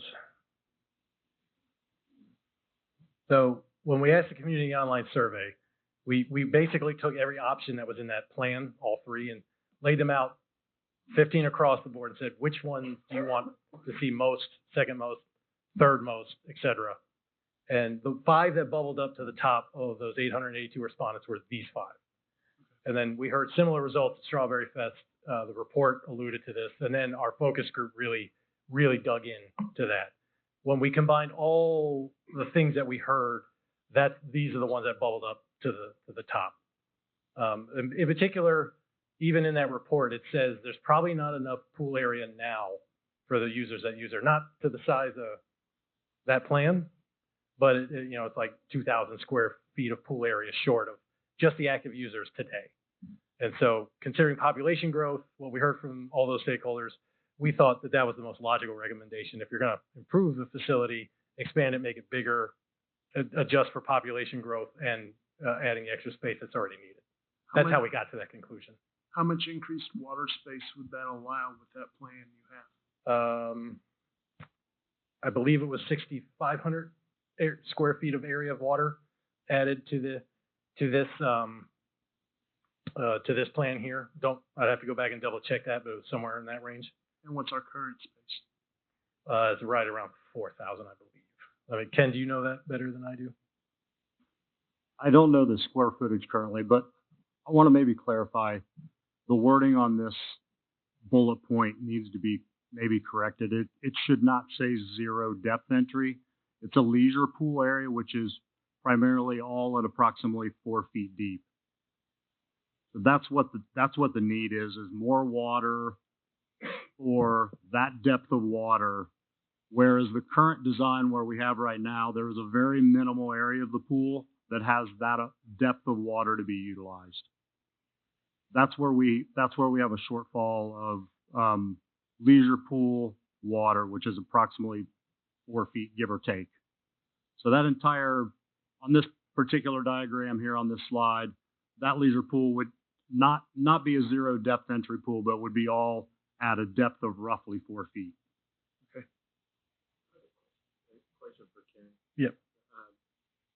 With the not having a pool at the city up north and with concerns that TIP have had, do you keep track of how many people are Troy residents or at least Troy School District residents coming to the pool versus others? We did a survey, I believe it was 2 summers ago, for a period of about a month. I don't have that information off the top of my head. I don't know, Carrie, if you happen to recall what those results were, but if not, we can try to track that down and get that back to you. How long has PIP was pool been closed? 2 years? I believe it's been maybe 5. 5 years?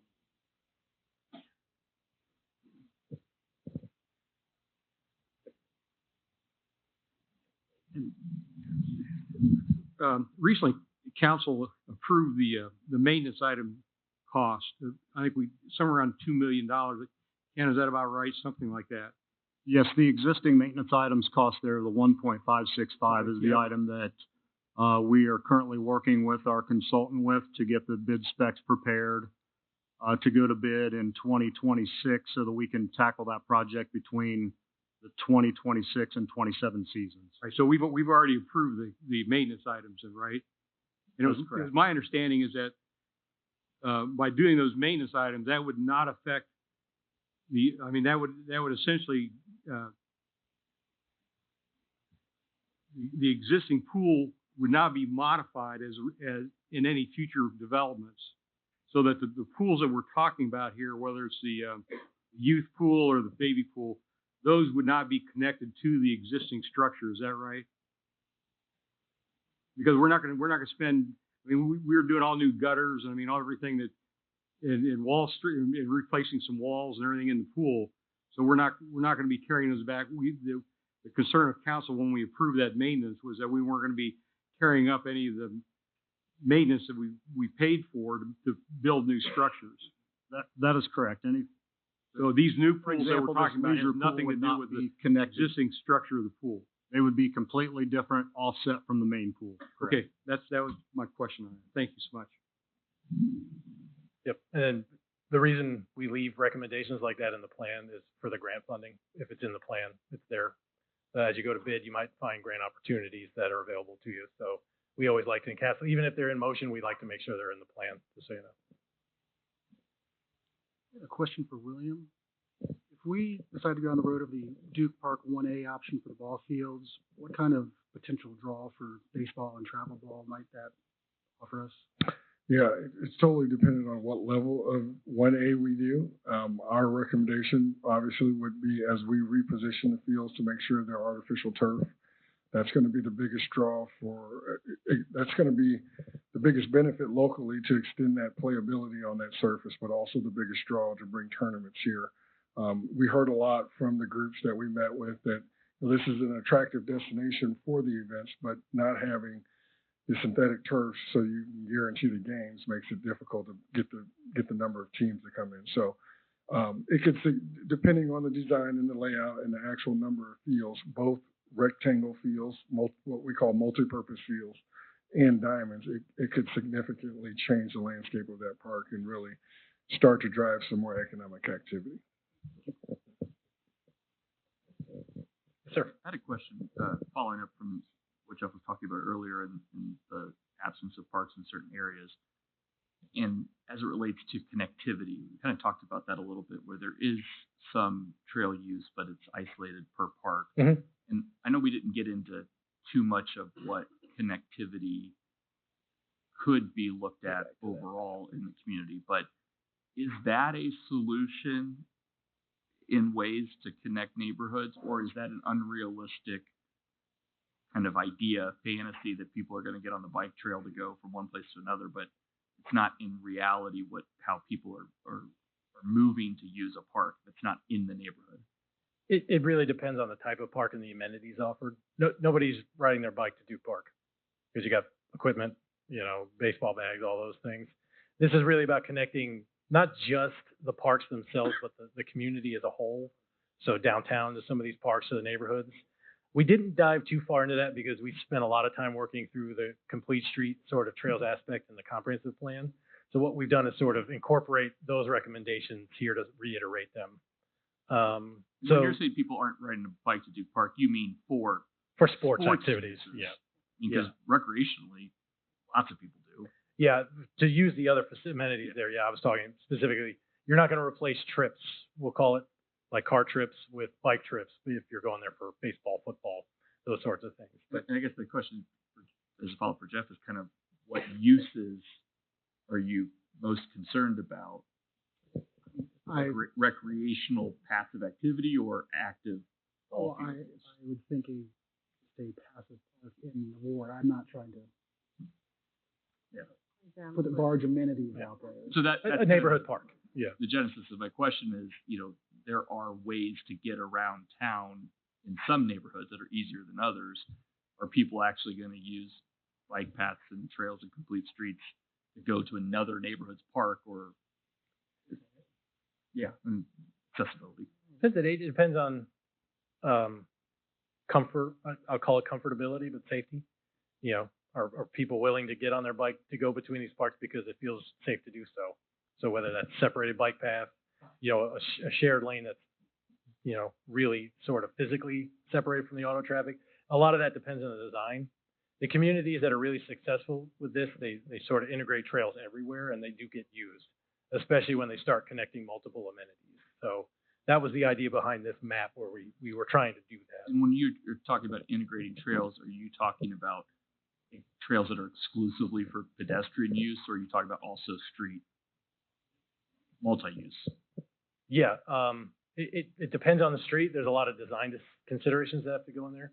The Taj Mahal of this is you have a separated bike path trail, not on the road, and you go even further than that, you have separate walking lanes and bike lanes. I mean, those are the ones that truly do it. Now, can you fit all that in most of the streets here in Troy? Probably not. It's probably not right away, but there are a lot of different ways to design it based on how much width you have to help encourage those activities.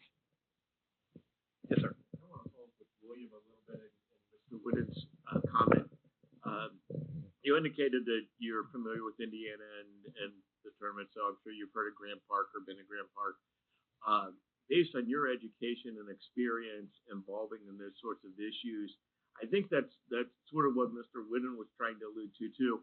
Would this be an attractant? I mean, obviously we have a number of hotels. We think we have a fantastic downtown. We have a lot of amenities between the Hobart Arena and other things.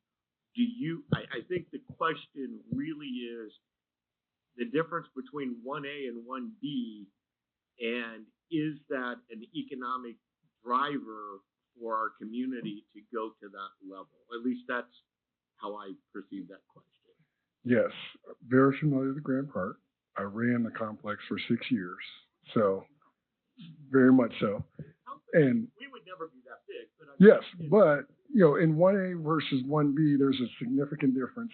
And again, because we didn't specify exactly the design elements, all of the design elements for 1A, it could be a significant game changer from that economic development standpoint relative to the travel sports. So when you look at Grand Park, it's an anomaly with 31 multi-purpose fields, 26 diamonds.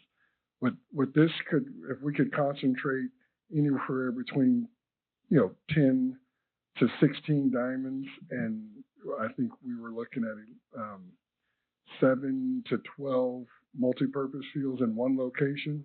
It is absolutely, and with synthetic turf and lights, significant draw for this area. Also, in the research we conducted, we did a regional analysis to kind of get an understanding. If we did a 1A, is there enough, activity out here to draw to this area? And there definitely is. So, to your question of will it be a draw? 1B, probably when you look at it, the aggregation of those fields helps definitely, but the redesign allows us to use that space more efficiently.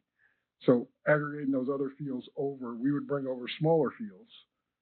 So it wouldn't be as attractive. If we did the redesign, we'd make all of them larger fields and be able to bring them in for the smaller tournaments, which would allow multiple age groups to compete all at that location.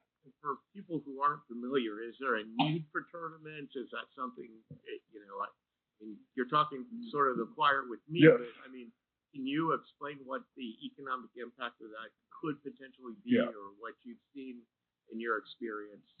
It's funny, we're doing a presentation here for a few weeks about the economic activity of youth sports.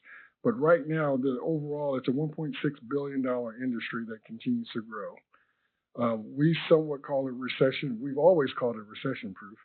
We now call it pandemic-proof because, after the pandemic, it only rose. And naturally, that was to happen. A lot of parents who were working remotely had a lot more flexibility to travel to these tournaments.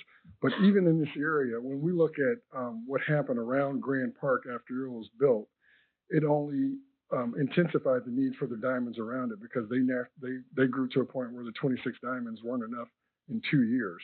So they're using all the diamonds around it. In this area, there is some gaps in facilities. So if Duke Park were to be developed more as a regional park, I think you'd have a great opportunity to attract both primarily from what we've discussed thus far with the user groups, baseball, softball, and soccer would be the primary groups that we would look at. But then lacrosse would then follow very quickly, and then I think an expanded opportunity for football would come along as well. My question kind of has to do along the same lines. So, Grant Park, does that turn a profit or is that subsidized by the city? So originally subsidized by the city, now it's privately operated. Once I left, it was at a break even. The debt service is always was always to be covered by the city through a TIF that they created specifically to cover the debt service. Operationally, it is 100% cost recovery. Okay, and then what do you see the life of a facility like that? Is it 10 years before competitive facilities built? Is it 15 years? Is it 20? What do you look at? Yeah, again, Grand Park's the anomaly. It'll probably withstand no matter what happens in this area, just because it's 400 acres and there's not a lot of developments that'll come around. This type, this Duke Park, I think it could definitely, first and foremost, we would look at the growth within the community and make sure we right size it for that. But then the added benefit would be the tournaments. So that park, with the operators that you have and based off of what we've known of their experience in this market, I don't think you'll have any issue filling that for many years to come. So, when you look at a turf facility, 15, 20 years, before you get to a point where you're looking at replacement. And a lot of times on diamonds, you don't do a full replacement. We would be very smart about how we approach this. And again, we'd want to work with your stakeholder groups, but we would more than likely only turf the infields, leave the outfields natural grass, just because it's a lot of grass, a lot of space to cover out there. And you do a lot of spot repairs over the years. So I think, that definitely is helpful. Mayor? What's the cost of a facility like that? What would you estimate it to be?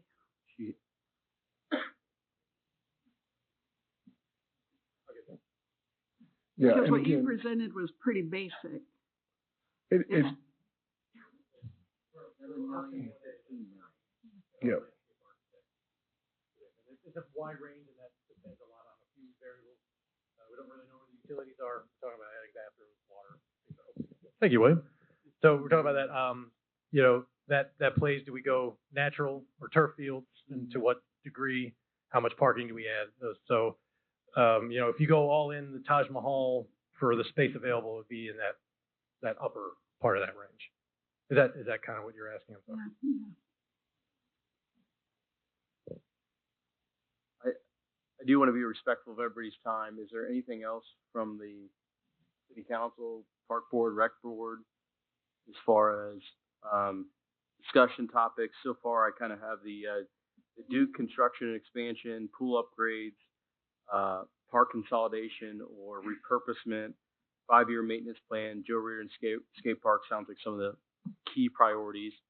Is there anything else to add to that? That's pretty much Neil said. Okay. Well, I know we the discussion of. Sorry. Should we maybe open to the folks? Well, that's what I was going to get to real quick here. Is I want to be respectful of everybody's time. So, if we can look at maybe open this up to public comment on some of the key topics that we've had. Open to that and just try to be respectful of time if we can. Is there any public comment on some of those discussion topics? Start with your name and address, please. Scott Myers, 2910 Parkwood Drive. As someone who has used a lot of these facilities, as children has used a lot of these facilities, someone who's been in the parks industry for 32 years, I've been extremely impressed. This is an outstanding, the Duke Park, redoing that whole redesign, wonderful idea. I think that will be a tremendous asset to this community. Something that someone who's been out there a lot over the years. It's so fragmented. I thought tremendous job, William, on that. I think that would be a great deal. Good luck. I think okay. But I know a lot of the folks at these tables. This is going to be a tremendous asset for this community. This will make. I've moved here 33 years ago. I love this community. This has a chance, like you were saying, going to the next phase, the next generation. And I think it's great. So good luck. I hope I think it'll be a great asset for the community. Thanks.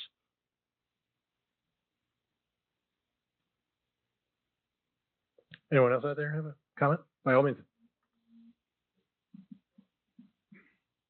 Hi, Emily Snyder, 1440 Henley Road. I spend my days with teenagers all day long. That's my job, so I'm here to speak for them. Two things. First, with the trails, I think some people may not see that as important to have the connectivity between neighborhoods, but for teenagers, I really think it is. Once they're at that age, their friends are not necessarily in their neighborhood with them. They are meeting up at other parks and other places. Just this summer, we had a 13-year-old who got hit by a car by Chipotle on his electric scooter because he was on his way from downtown to Kings Chapel. It's just not safe for them. I know kids that have walked from that far, from downtown to Kings Chapel. It's not safe, and I really do think that the trails, being more connective throughout town, would be really great for them. Secondly, the skate park, very interconnected with the skater community, and I do feel like I'm a little concerned with how much trust you have in TCSU. It looks like they have done a lot of research, and yes, they have done a lot of work and research and put behind it, but if you look at the skate community, it's mostly teenagers and young people, and they aren't always being listened to. They're not always the voice that gets heard. And the people on the TCSU board, if you look at that, they are older and are more vocal. And I just don't want to see things happen that the younger generation doesn't want to happen to that park. It's very valuable. It is very important to them. It is a home to them. And the concrete park that is being proposed is a huge ordeal, and it's not necessarily what is needed right now. That park needs updates now. The updates that have been recently put into it really are not great, and it's not what's wanted by the skate community. Can I just ask for clarification? The ones that we've identified that we think would be city involved, specifically bathrooms, upgrading the parking, lighting, are those That is good? Absolutely needed. Okay. Yes. I just wanted to ask your the opinion plans, on the concrete park plans are what my concern is. I would not like to see the decision makers in this room put all of their trust in TCSU and their findings when it may not. I know that it doesn't coincide with what a lot of the current skaters want. TCSU has been working on this for 7 years. I've seen kids who were in middle school when this started. They're now 21 and they're watching this happen. They want this to be a process that they want to be involved with it, and they want to see it happen, but they've been watching it now for 7 years and nothing has happened to their benefit. And actually it really nothing has happened to the benefit, because the things that have been replaced with ramps that are not great. Like they're not fun. Sure. It's not what anybody wants. And I just don't want to see, like I said, decision makers in this room put their trust in TCSU and not do their due diligence to do the research themselves and see what is truly wanted or needed. That park is awesome, but is it really necessary? No, and it's also not like what we need. Sure. No, thank you. I appreciate that. Well, so first of all, the concrete park it's mostly flat ground, and they want to skate what they call vertical, up and down. You know, you want to get high, you want to get up really high and do jumps and really cool stuff, and they really just can't do that with the park that is the concrete park that's proposed, and also with the replacements that were put in like the last year or so. The replacement ramp is like this tall. You can't do much with a ramp that's that tall. And also the ramps that were in the middle have been completely switched out, and they're really not conducive to beginners and not conducive to a lot of different types of skating. The concrete park that's proposed is really one type of skateboarding, and there's about 3 or 4 different styles of skating. Yeah, no, thank you very much. Yeah, Thank you. Appreciate that. Frosty Brown, and 703 West Market Street here in Troy. And on behalf of all the baseball people that I've known for many, many years, and the young ones behind me and the older ones like me, I'm going to tell you thank you very much for doing a great job on this. And when even my old players are here, some of them are city councilmen and everything else. But I really, really think you did a great job, and I really like what you've done. Thank you very much. Thank you, sir.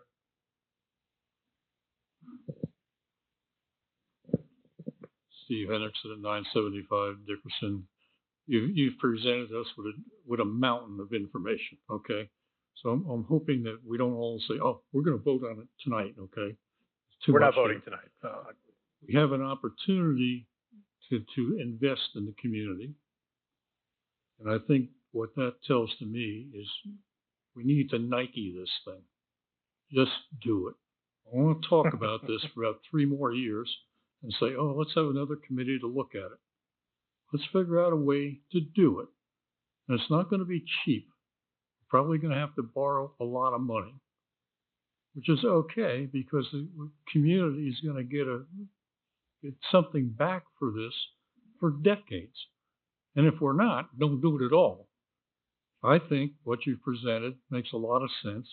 There's some things we could all argue about till the sun comes up tomorrow or next year. But I think there's a lot of good stuff that the community and the city values. And more importantly, the kids in this community can live. I'm not going to use the skate park. I really don't care. I'm not going to use it. But the community, the kids in this community should get it. Should get it, whatever they need. Baseball fields, softball fields, football fields, all that stuff. None of it is cheap. I don't envy the city council to figure out how you're going to pay for this. But do it. Figure out a way to do it so we don't have to have the same conversation after 4 more floods in the blankety-blank baseball fields that flood every so often. So anyway, let's get this done. Let's work together and get it done. Thank you very much. Thank you. I count on you. Jonathan Campy, 1100 Winchester Drive here in Troy.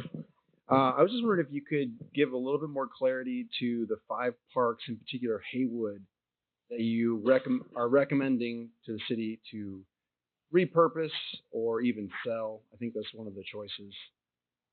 And the reason I ask that is, as a baseball coach myself, I've personally put in like dozens of hours in making sure those fields are like ready to be used by the teams. And I hope the Parks and Rec won't take offense at this at all, just because, those 2 fields at Haywood are really dusty, very sandy. There's some holes that need patched. The backstops need work. There's a lot of little things. There's obviously a rise in left field of the one field, like a hill you can't quite use. Anyway, I'm just wondering, is this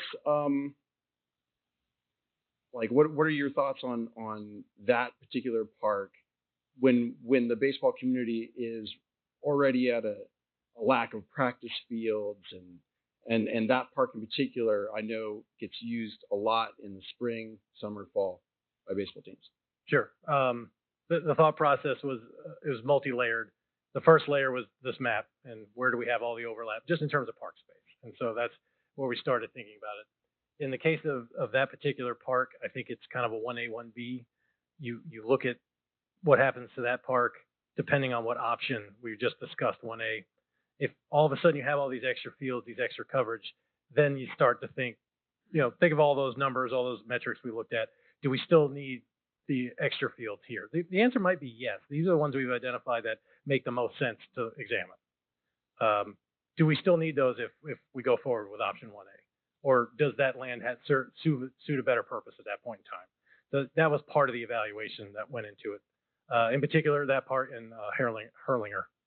I mean, do we still need those extra ball fields that aren't game ready if we have these turf fields and more of them? And so it's the system. We got to think about this always as the system across the whole community. And so that's sort of the rationale in addition to just where they're located, where the overlap is, the function they serve, et cetera, et cetera. Great. Also, are you recommending to the city to, because one of your slides had to do with the number of employees that the Park and Recs department has, their annual budget. Are you recommending to the city to increase the budget, to hire more people, so that to your point about maintaining what we have, and that's not just the baseball field, of course, sure. You know, but we have a lot of parks and not very many employees. They're doing a bang up job, but like, is that part of this overall master plan? So we always look at that because we want to know where we stack up. I think we didn't make a specific recommendation because that's a much more detailed conversation in terms of adding staff, adding budget. A lot of things go into that. We wanted to highlight it tonight for a couple reasons. One, we're talking about these parks and how many they have to maintain. We're making do, we're doing great. What does that mean for this conversation? So that's part of it. Also, when we talk about changing the operational structure at Duke Park, you know, we want to add more ball fields. We want to go with 1A. We're adding a whole bunch more stuff for the Parks Department to do. We already know what our staffing levels are. Do we need to have the staffing conversation as part of that conversation? Or do we go to the alternate kind of setup that William mentioned? So the reason we wanted to highlight that tonight is that has to be part of the conversation with all these decisions. So we don't have a specific staff recommendation. Would be very hard to make at this juncture without knowing some of these other decisions, if that makes sense. But totally. I really think it's got to be part of the conversation moving forward. Okay. Yep. Well, thank you so much for this presentation. Thank you to the Parks and Rec Department for making all of this happen. Thank you to the city for looking for ways to invest in the community. I've really enjoyed this presentation, and excellent work, guys. Thank you. Thank you so much. I appreciate that. Anybody else? I'm Paul Wick, 1262 West Main Street, president of Troy Junior Baseball. The one question I'm going to get asked, and I know it's probably not going to be able to be answered here, is time frame. What are we looking at next year, 2 years, 3 years? In terms of if the council approved 1A, the Taj Mahal, as you said, what are we looking at? The Taj Mahal. I just came up with that. I think that 2028 on. Yeah. So let's say we make a decision as a group to move forward with that option. You know, there's a few years that need to be, you know, development in terms of amenities, utility locates, designing. You know, you got to get through all that. You probably wouldn't break ground till 2028 is what we were thinking. You know, minimally. Because, you know, there's always unknowns. There's always things that come up when you start designing things, you start surveying things, all those things. So it would be multiple years out, even if we got started now, to seeing any sort of activity started. If that helps. Yeah, because I mean, I got a concession stand I got to fix. I mean, I got, you know, yeah, we got so many things that we could do. But if you know, it's 2 years and like, oh no, new complex is gone, then I'm not putting, you know, thousands of dollars into fields that we're not going to be there. But if the 28's not even going to break down ground till then we can do a lot more, you know, in the meantime. Yeah, I was going to say, I think by and large, if nothing else, this process is meant to provide that clarity. Even if we know it's a few years out, we know it's coming or not, essentially. Right. So. And a lot of it goes into the design elements that we look at for the park, and, you know, looking at the parcels to the north and the south and really laying out the park. But to your point, it'll take some time. One of the things that we will recommend that the city does, if 1A even starts to get some traction where there's funding and things of that nature being discussed, we'll talk about the displacement that happens as a result of construction, and also what happens as a result of, you know, from now until that happens, knowing that the fields at New Park are it's probably not worth making significant investments in if this is actually going to happen. Thank you.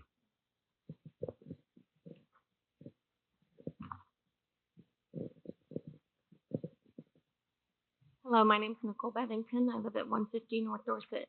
I appreciate all the effort put into the plan for Duke Park and investing in our youth. I have 2 boys, played baseball, football. His baseball coach is over here. It's a great thing. I think we need to definitely, like you said, just do it. I do have a question regarding the pool. Carrie knows I'm there all summer long. The proposal for the youth pool that you talked about is only 4 feet deep. I feel it should maybe be 4 feet at one end and gradually go a little deeper for the older teenagers. I don't know if too many older teens want to play around in 4 feet water. That's just my only suggestion on that. Thank you all again for your presentation. It's wonderful. Yeah, thank you very much. Thank you.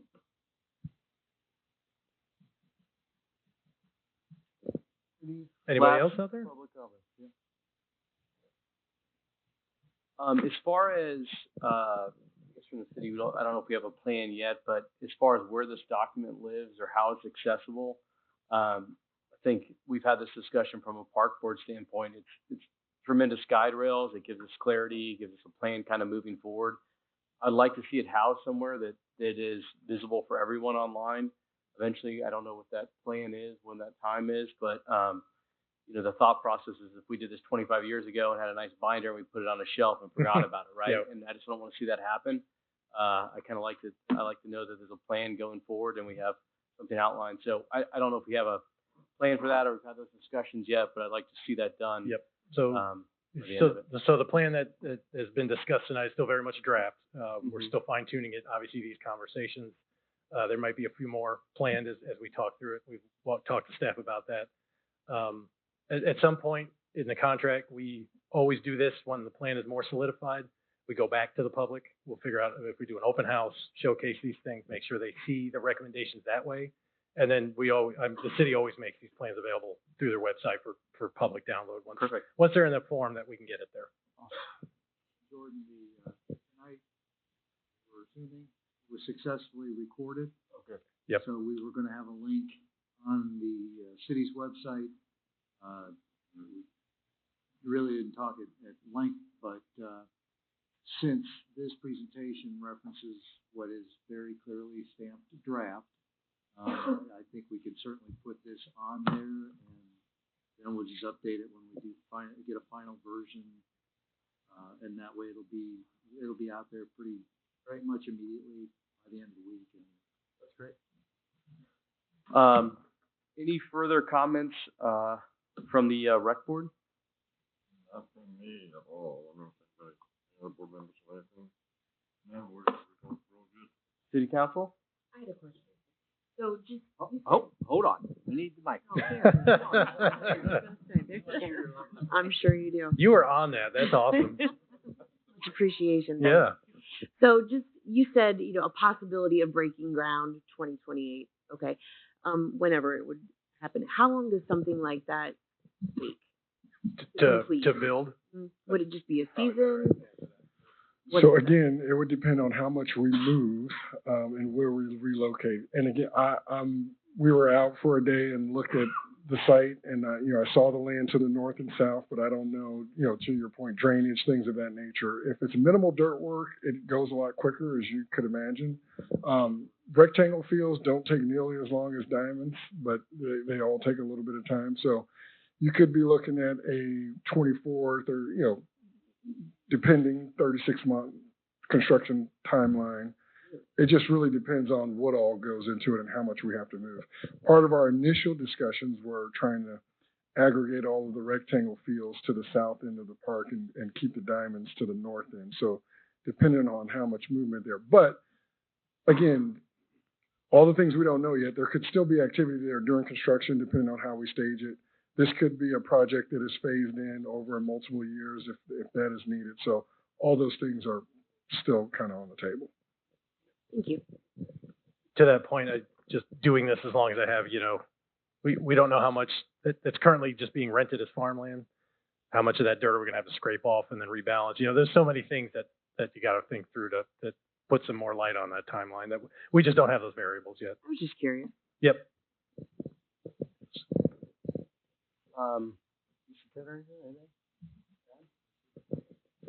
Mayor? I'm just thinking about how we're going to fund this, and would the public be amenable to a what's the word? I don't want to say referendum. A levy, yeah. And what would that levy look like? Mr. Friggy? He had to leave. He's out? Okay. That's it. All right. Hearing, no further comment, I'll make a motion to adjourn. Second. All right. Meeting adjourned. Thank you, everybody. We appreciate all your Thank time you this so evening. much. Yep. Yeah.